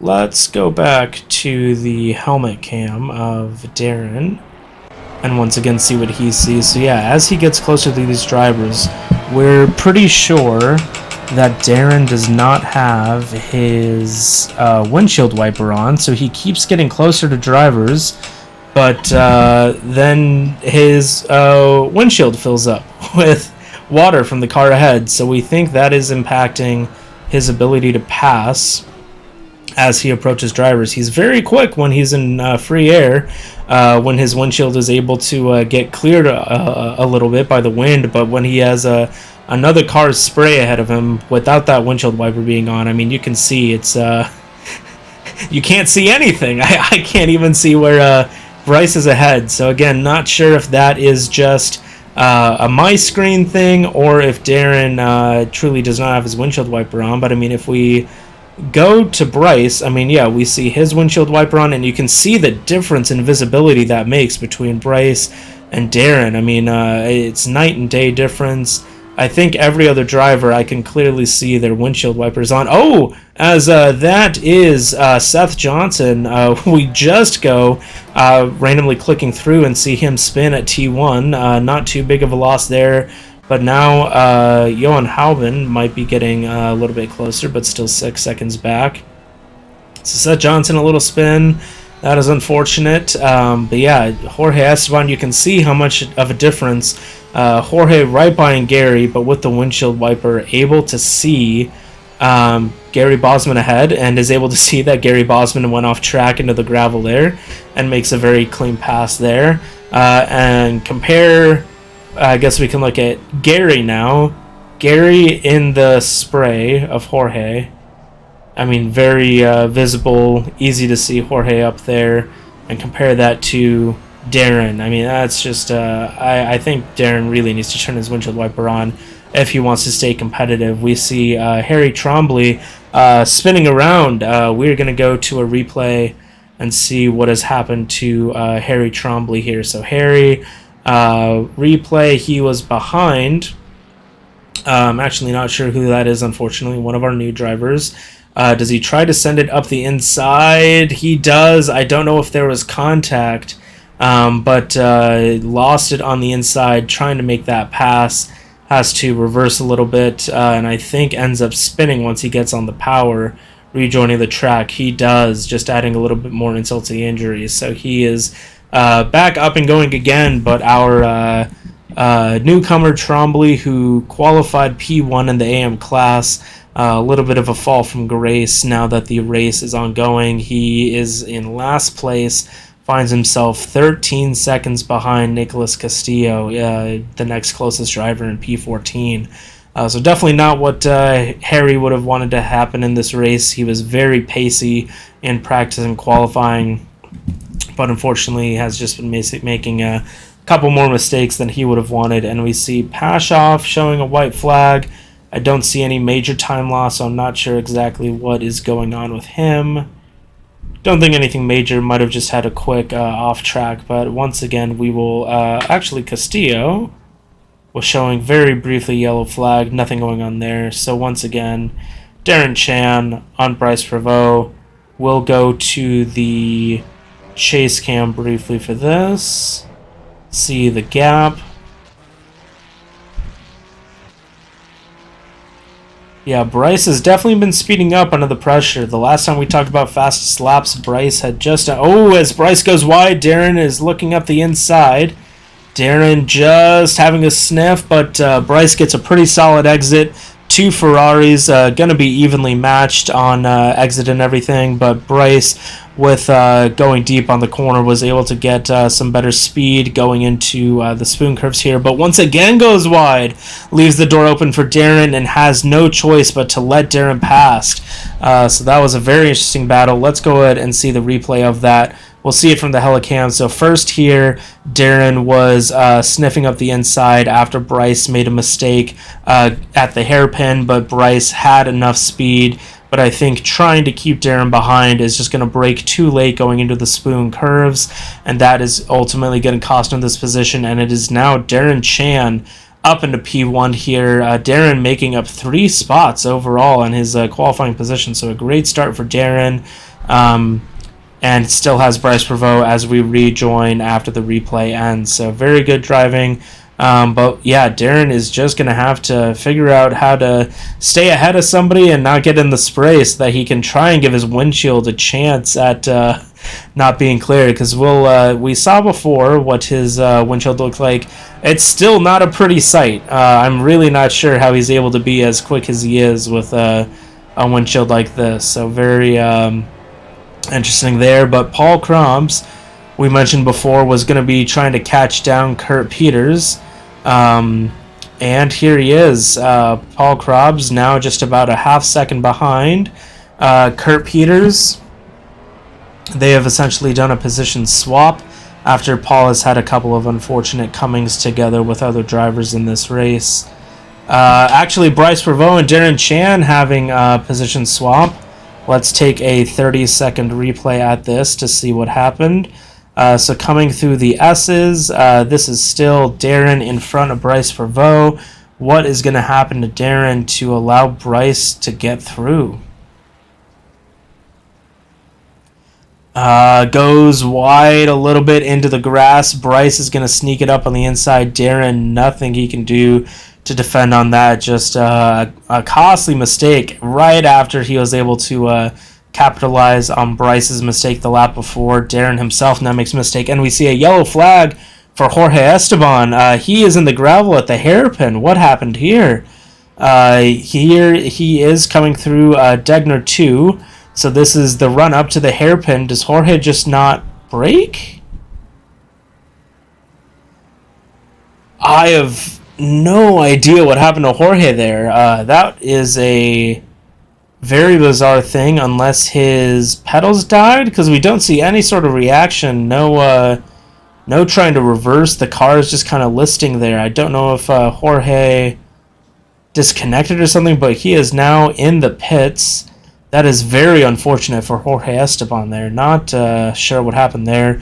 Most likely some sort of failure, as we see another driver, Darren Chan, coming into the pit. So I think Darren might be trying to do the undercut on Bryce Prevost, or potentially be fixing some of the damage on the rear end of his car from that hit that he had earlier this race with Seth Johnson, after Johnson barreled into the back of him at the final chicane. So Darren getting his pit stop done just before the halfway mark of this race. Going to be taking tires and fuel, I believe, as pit stops are required.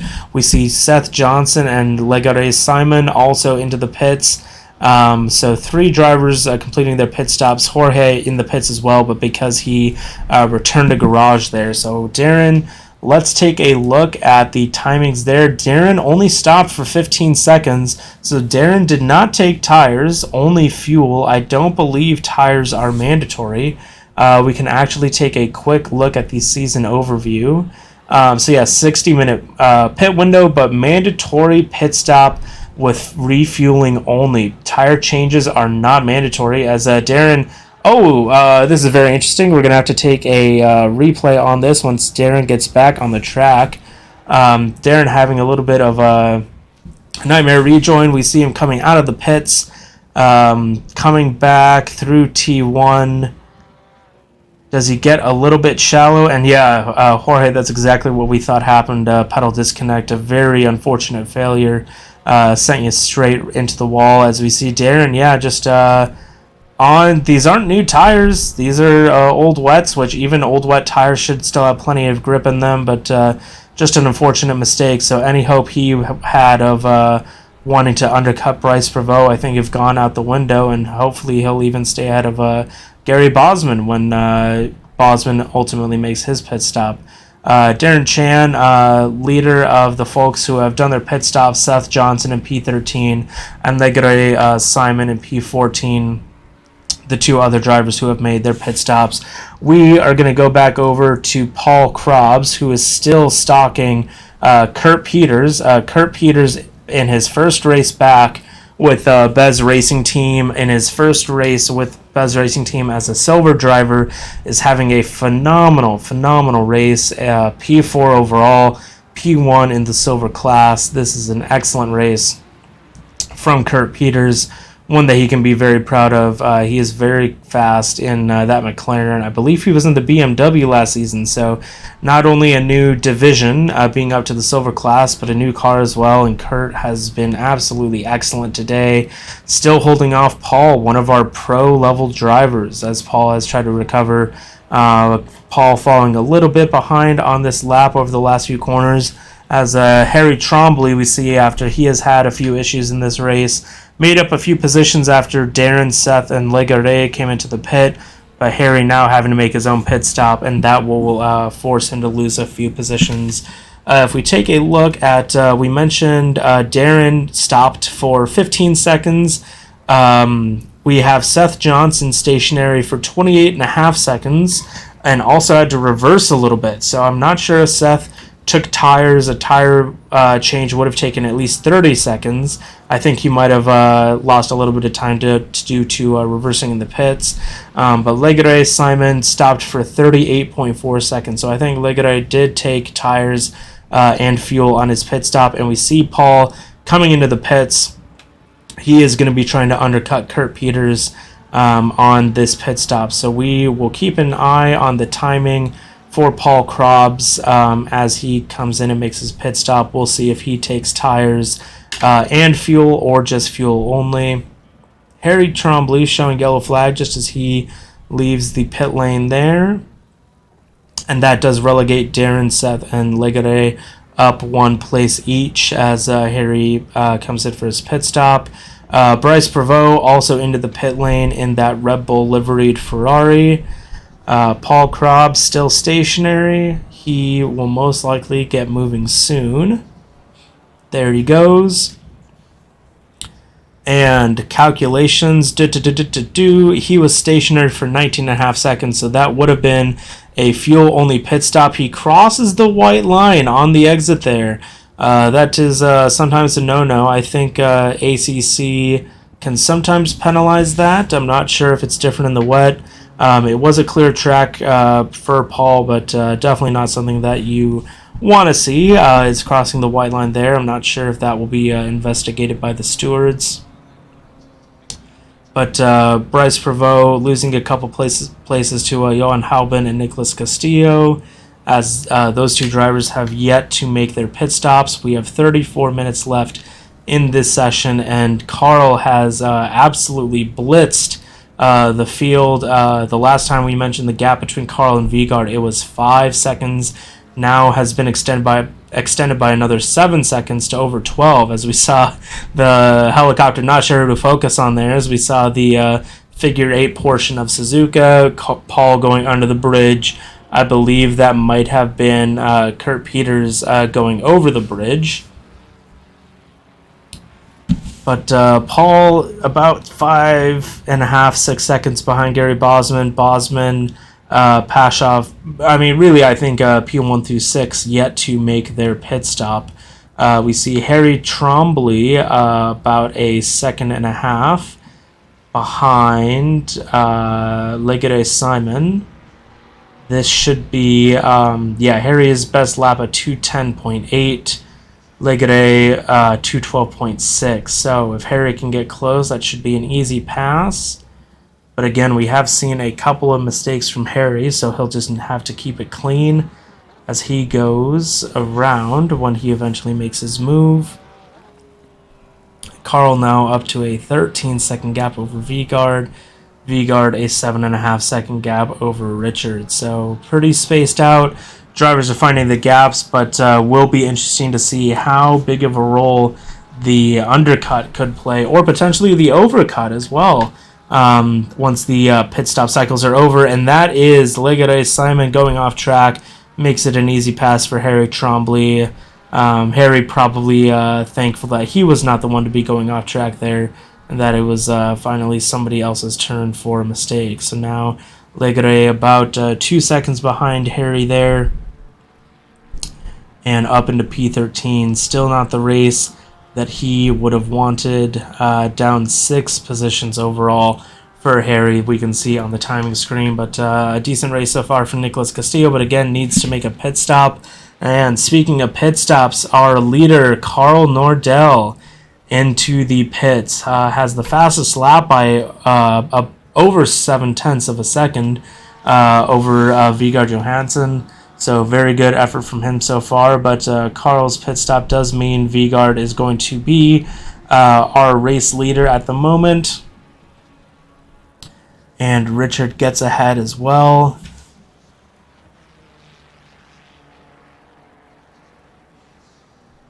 We are just sticking with Carl to see how long his pit stop is and if he is going to be taking tires and fuel or fuel only. Jacks are down. I think that is definitely a fuel only stop. I do not think that was 30 seconds total.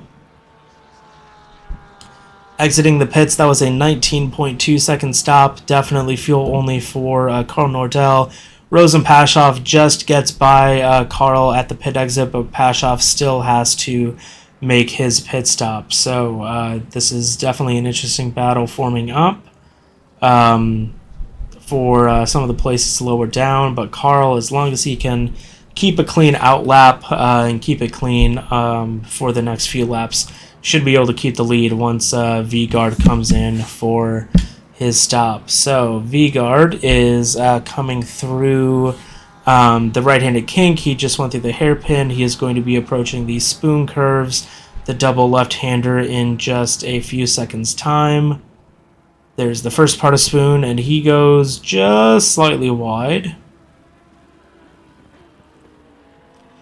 And one thing we haven't mentioned here with people going wide is that even though cars go wide, with how wet it is, you typically lose quite a bit of time. So there shouldn't hopefully be any warnings of, any drive-through caused by track limit warnings because of how going wide hurts you more than it helps you in a lot of these cases. So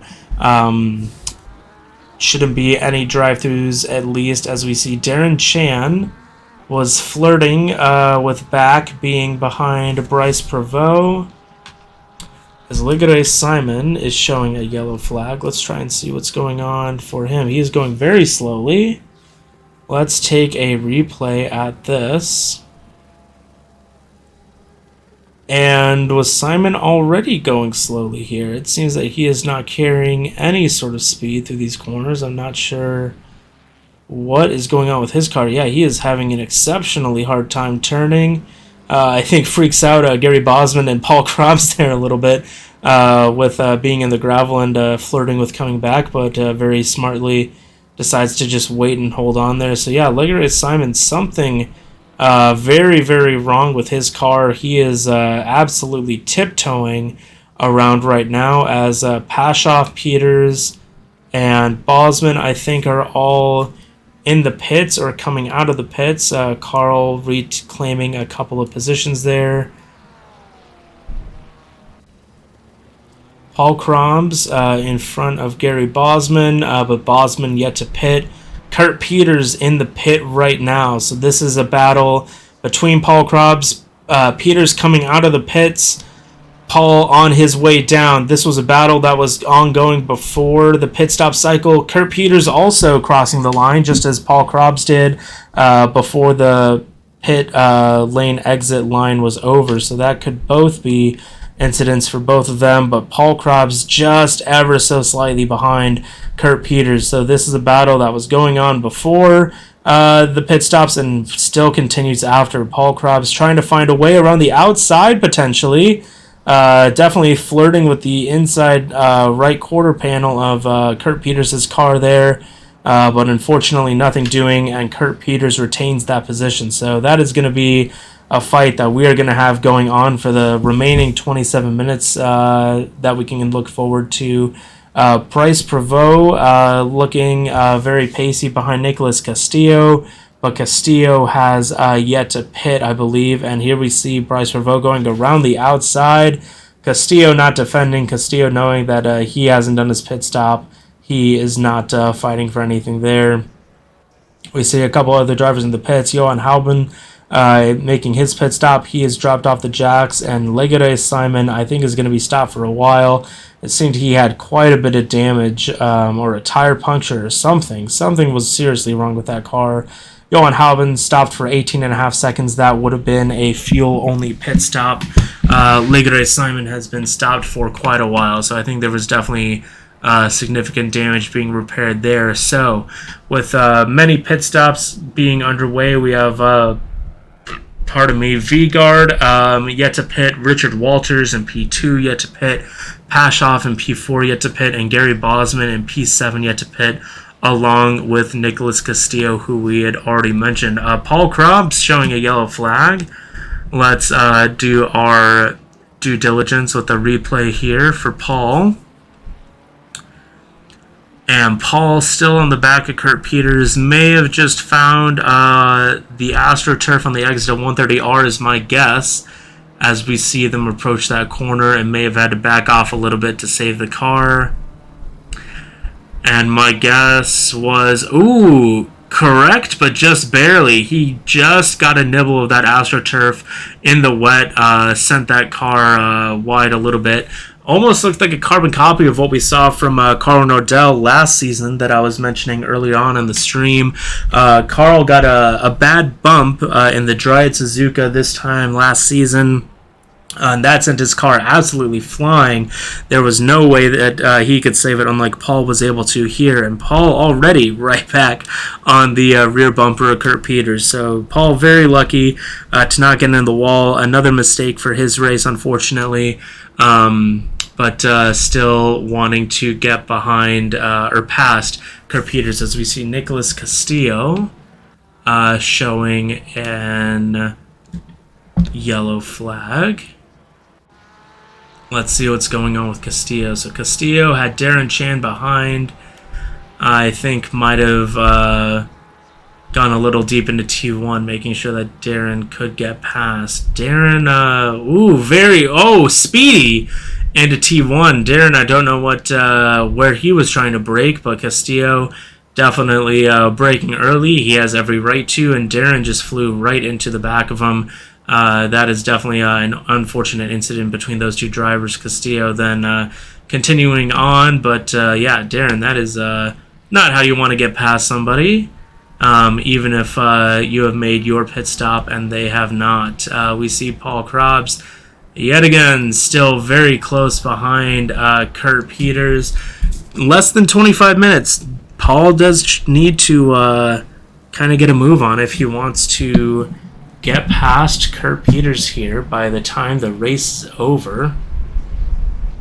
Oh, we actually see contact between the two of them.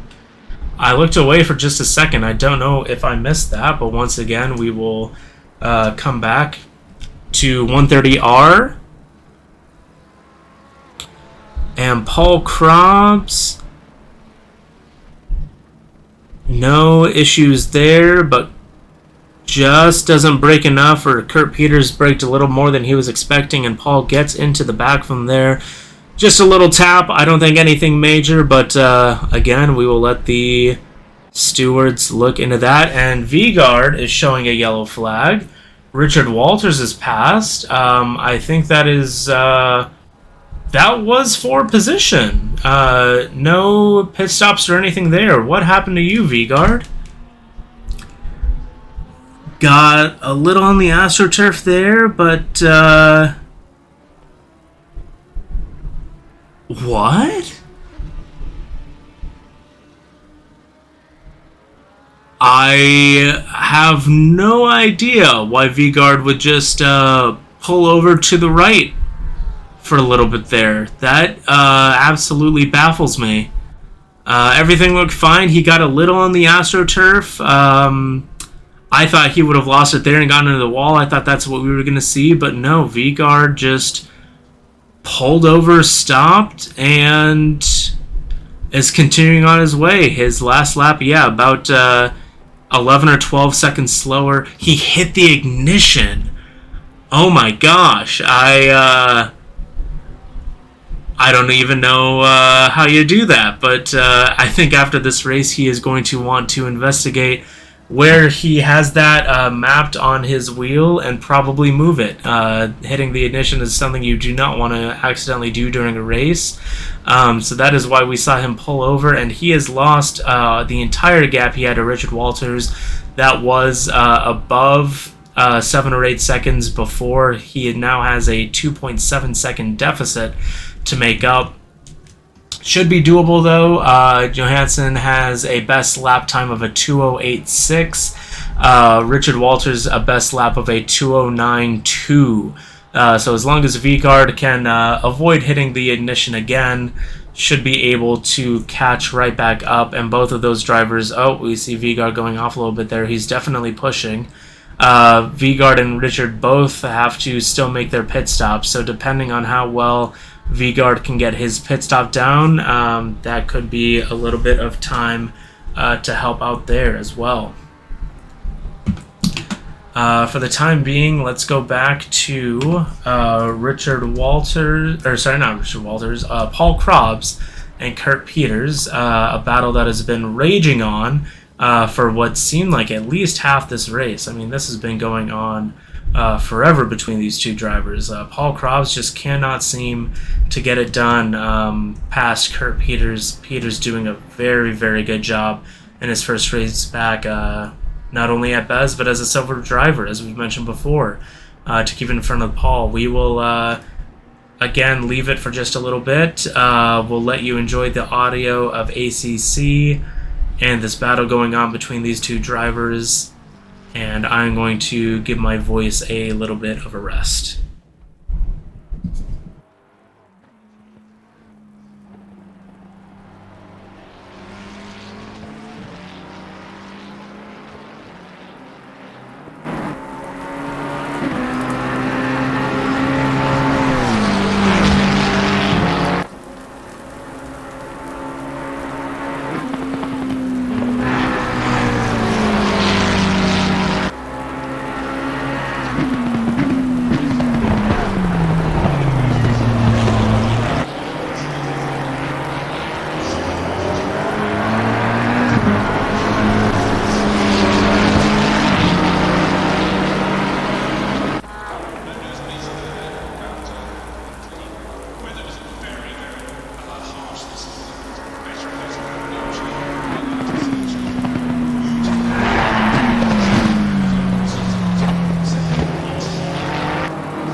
Back to a replay between Darren Chan and Bryce Prevost. Again, Darren Chan just absolutely flying into T1 and taking out Bryce Prevost this time around. Darren does stop and let Prevost keep the position. But yeah, almost a carbon copy of what we saw between Darren and... who was it? I'm looking at the time screen. It was Nicholas Castillo earlier, of course. So yeah, Darren just, I don't know if it's confidence going into T1 that is unmatched by other people, but he has been making a couple of major contacts into T1. Paul Krobs still not able to get around Kurt Peters, but somebody who did get past somebody else is Vigard over Richard Walters in the pit cycle. So Vigard, I think, started the race. He had to have started the race with a lot more fuel. He only had to be stationary for 7 seconds to refuel to get enough fuel to the end of the race. Richard was stationary for 17.3. So because of that 10-second difference, Vigard has gotten back past Richard Walters despite turning his car off on the backstretch here that Darren and Bryce are at right now. And Richard now 10 seconds back behind Vigard. So Vigard played the strategy game well. That was a good save from him to make sure that he kept that position. But Darren is still working the back of Bryce Prevost there. Hopefully no issues going into T1 here. As soon as we get done with this T1, making sure that there aren't any other issues, we will go over to Paul Krobs and Kurt Peters for that battle that is still continuing on.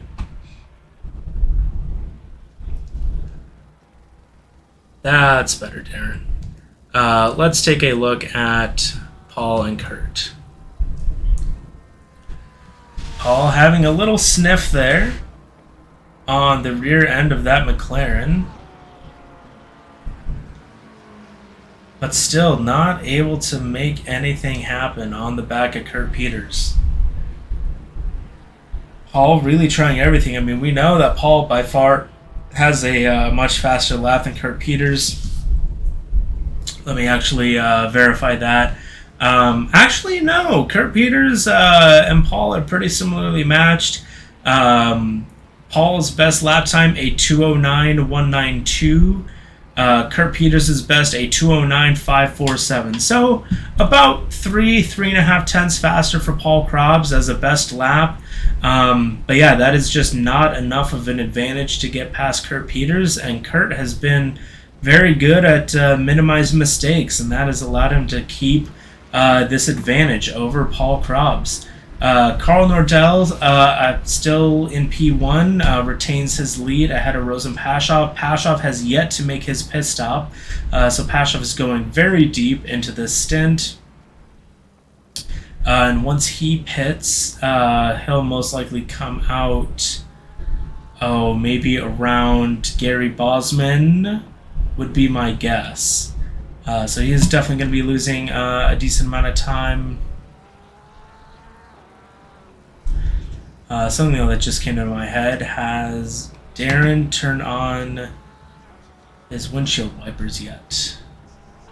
Darren, helmet, no, he is still running with limited visibility. One can only wonder how much faster he would be. Maybe that's why he's also been having those issues into turn 1. He can't judge where the car ahead of him is when he's trying to find his braking point.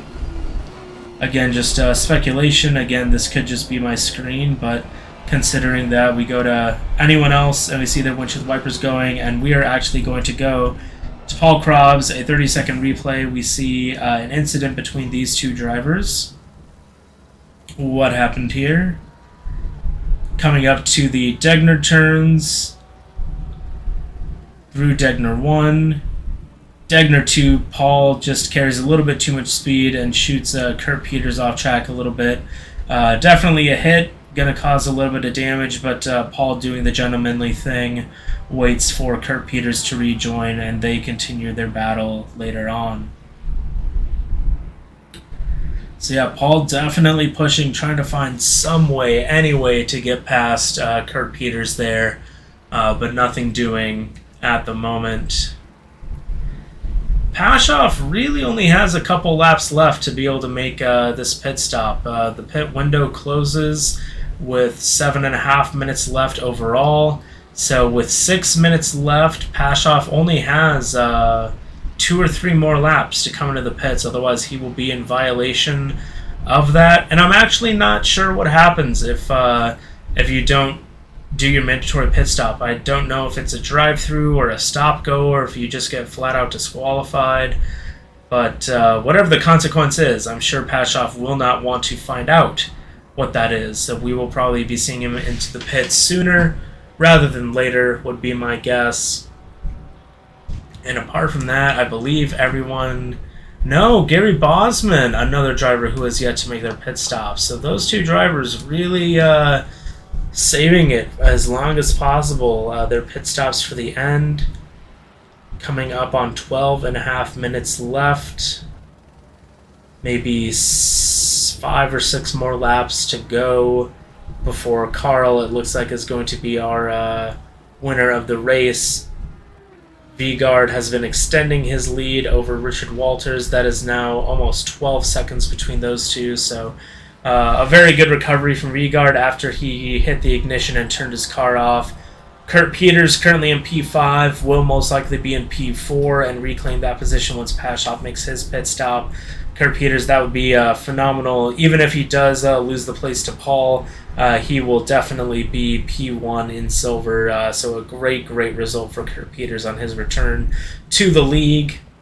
And we see Pashoff coming into the pits, just as we were talking about recently. So Pashoff in the pits, that relinquishes Vigard up into P2. He is reclaiming his second spot there. 14 seconds behind Carl, though. I mean, Carl, we haven't talked about him too much, but he has just been absolutely on top of this field. Would have been interesting to see what the race would have been like with some other competition, like Tyler Babin is always very fast around here. Oystein Brunham, of course, couldn't make it today. Yeah, some other very quick drivers on the field might have been able to pressure Carl, but having gotten pole at Zolder but not able to convert that into a win, I think Carl was very hungry today to get not only pole but a first victory of the season, especially since Oystein is gone. And we see Pashoff completing his pit stop, but Kurt and Paul passing him. But Pashoff not too far behind, only a couple of seconds back. So Pashoff could be in contention to fight with Paul and Kurt if Kurt is holding Paul up enough, or if Kurt and Paul battle enough to allow Pashoff back into that fight. We see Darren Chan also just a couple of tenths behind Bryce Prevost. They've had a contact earlier a few laps ago into T1. Apart from that, those are definitely our closest battles on track. Definitely been an unexpected yawn there from me. Sorry about that. Definitely been a good race so far. A couple of mistakes here and there, but we've had some good, nearly race-long battles. And as I mentioned, Kurt Peters might be holding up Paul Krabs, which would allow Rosen Pashoff to approach both of them. As I said, that Pashoff has reduced that gap from about 2.5 seconds when he left the pits to, it was 1.7 there, and it comes back to 1.7. So Pashoff, in these dying laps, he could be in contention to steal that P5 or P4 from either Paul Krabs or Kurt Peters.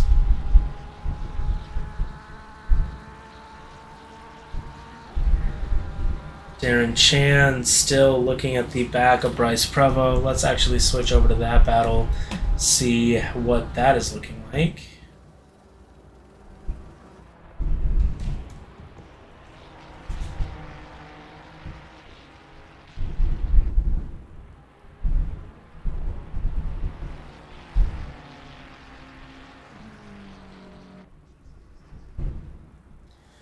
We actually have Harry Trombley, another yellow flag. Very unfortunate. Let's do a replay and see what happened to Harry. So this is Harry going through the last corner, approaching the pit straight. Did he lose it into T1? Oh! He goes very off track, a little bit too wide there. Is not able to rejoin in time and has a very big drift. Almost saved it. That would have been one of the sickest drifts I think we've ever seen in this league if he was able to save that drift all the way through T1, but unfortunately was not able to catch it and now has lost a position to Nicolas Castillo, 3.5 seconds behind him. And he has the battle of Paul Krabs and Kurt Peters just behind and loses it right in front of the... Oh my... This is... I don't even know what's going on here. We definitely need to get a replay on that. That was stupendously wild. So, yeah, that is Harry who rejoined in front of Kurt and Paul. Paul goes up the inside through this left-hander on Kurt Peters. Paul tries to make it work, goes a little deep. Paul in the gravel, then tries to keep Pashoff at bay. Paul gets into Pashoff then. And Harry goes off track, and Paul has to slow down for that. Harry unsure what to do in that situation. But that ultimately means that Paul has lost that place and is now 3 seconds roughly behind Pashoff and Peters there. And now the question is, will Rosen Pashoff be able to capitalize on this and get past Kurt Peters? We see Nicholas Castillo off track at 130R, and this is again right in front of Kurt Peters and Rosen Pashoff. Nicholas Castillo rejoining right in front there. Kurt Peters having to navigate around Nicholas there. Pashoff getting ever closer as back markers have affected a couple of these battles for these drivers, unfortunately. So Rosen Pashoff really trying to hunt down Kurt Peters here. Paul Krabs, unfortunately, I think, is out of contention on this one now. It is up to Pashoff to see if he can get a P4 overall. Otherwise, it will be Kurt Peters finishing 4th overall. For Kurt Peters, it doesn't matter too much, no matter where he finishes, as long as he is in front of Gary Bosman. He will finish 1st in silver class, but Rosen Pashoff, if he wants those extra points, he will need to find some way around Kurt Peters, and we only have a few minutes left remaining in this session. 6 minutes to go. It's going to be roughly 3 or 4 more laps, depending on where Carl Nordella is on track. Darren Chan still has not been able to make his way past Bryce Prevost, and while Darren has not been able to get around, Gary Bosman has been able to catch up to get Darren Chan. Paul Krabs forcing the issue in the background there past Nicholas Castillo. Really trying to fight his way back up, but again, he is still just under 3 seconds behind there. And with Pashoff and Peters going to be pushing these final laps, I don't unfortunately think Paul is going to have a way to get back up unless either Pashoff or Peters make a mistake, or if they have a collision if Pashoff tries to get through. Up front, Carl continuing to extend the gap. It's holding just around 15 seconds. Vigard has continued to extend his gap as well over Richard Walters in P3. That gap is at 16 seconds. And Pashoff not able to make a dent in Kurt Peters this lap. If anything, he has lost about half a second on Kurt Peters. And Harry Trombley now trying to get past Nicholas Castillo. That is for position, after the couple of incidents that they both have had.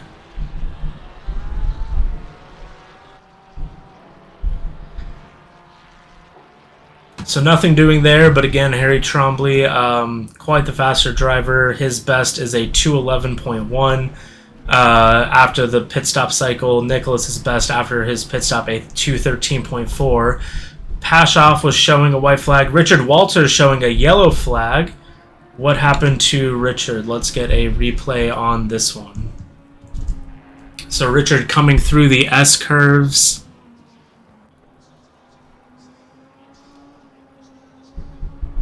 What happened to you, Richard? Coming through the final S's. Does he get just a little wide? Loses the rear end there on track. Goes into the wall a little bit. Nothing major, nothing race ending. Should be able to carry on with that damage. It's going to be very, very light damage if it affects his car at all. And Kurt Peters is still 24 seconds behind. So Richard, I don't think anything to worry about there. But yeah, we'll definitely want to keep it clean. We can see a little bit of damage to the front end of that Lamborghini. Darren Chan under a yellow flag. He was fighting with Bryce Prevost, but under a yellow flag, and that allows Gary Bosman through. Let's see what happened here. Let's go to the Helicam. So Darren, is it another case of just sending it into T1? Yes, no collision with Bryce Prevost, but does lose the rear end. Does very similar to what I believe it was Harry a few laps ago did where Harry went into the grass, lost it at T1. Darren did the same, but just with carrying too much speed. So Darren loses that spot to Gary Bosman, loses that battle to Bryce Prevost. Paul Krobs going a little slow on track, getting the white flag, and Pashoff is now 2 seconds behind Kurt Peters. So I think Kurt Peters might have been able to solidify his P4 spot overall. That is a phenomenal effort. Let's see where Carl Nordell is on track. Carl is approaching the hairpin, so based on where he is, by the time he gets to the end of this lap, he will be starting his final lap of the race. So he has been absolutely flying. Only 2 more laps for the drivers that have yet to cross the finish line and start the lap that Carl is currently on. For example, if we take a look at Paul Krobs, they're going through the S's now. So Paul on the same lap, when he gets to the end of this one, he will have 1 lap left. We see that is Johan Hauben going off track. Where is that? That is at the S's. Did he do something similar to what we just saw from Richard Walters a couple laps ago? Richard lost the rear end coming up on the exit here. Hauben does the same thing, but I think Hauben got more on the gravel. I think Richard was still on track and lost the rear. Hauben definitely got onto the gravel and lost the rear end there. We get confirmation from the engineer that Carl Nordell, our leader, is on the final lap. Vigard 17.5 seconds behind. Quite the gap that Mr. Nordell has been able to pull up. And Darren Chan into the pits. Did Darren have a penalty? I think he did. I see a message on ACC TV that Darren had a drive-through penalty. So I mentioned before, track warnings should not have been an issue, but Darren, with how many times that he had blitzed T1, got enough warnings that he had a drive-through penalty. So that is a bummer for him, but fortunately that keeps him in P9. He had enough of a gap back to Seth Johnson that is not an issue. And Johan Hauben keeping... that is Paul Krobs behind, but moving over as Paul is a lap ahead.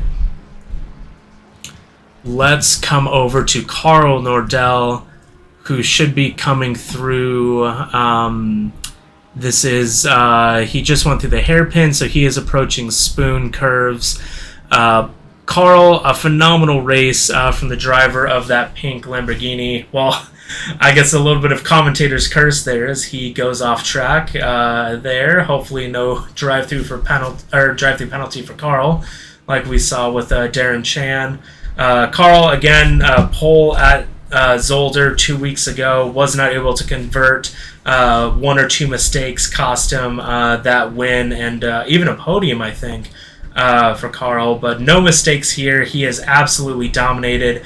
A perfect race and finishing with a huge margin. Well, a perfect race, and then he misses the final chicane.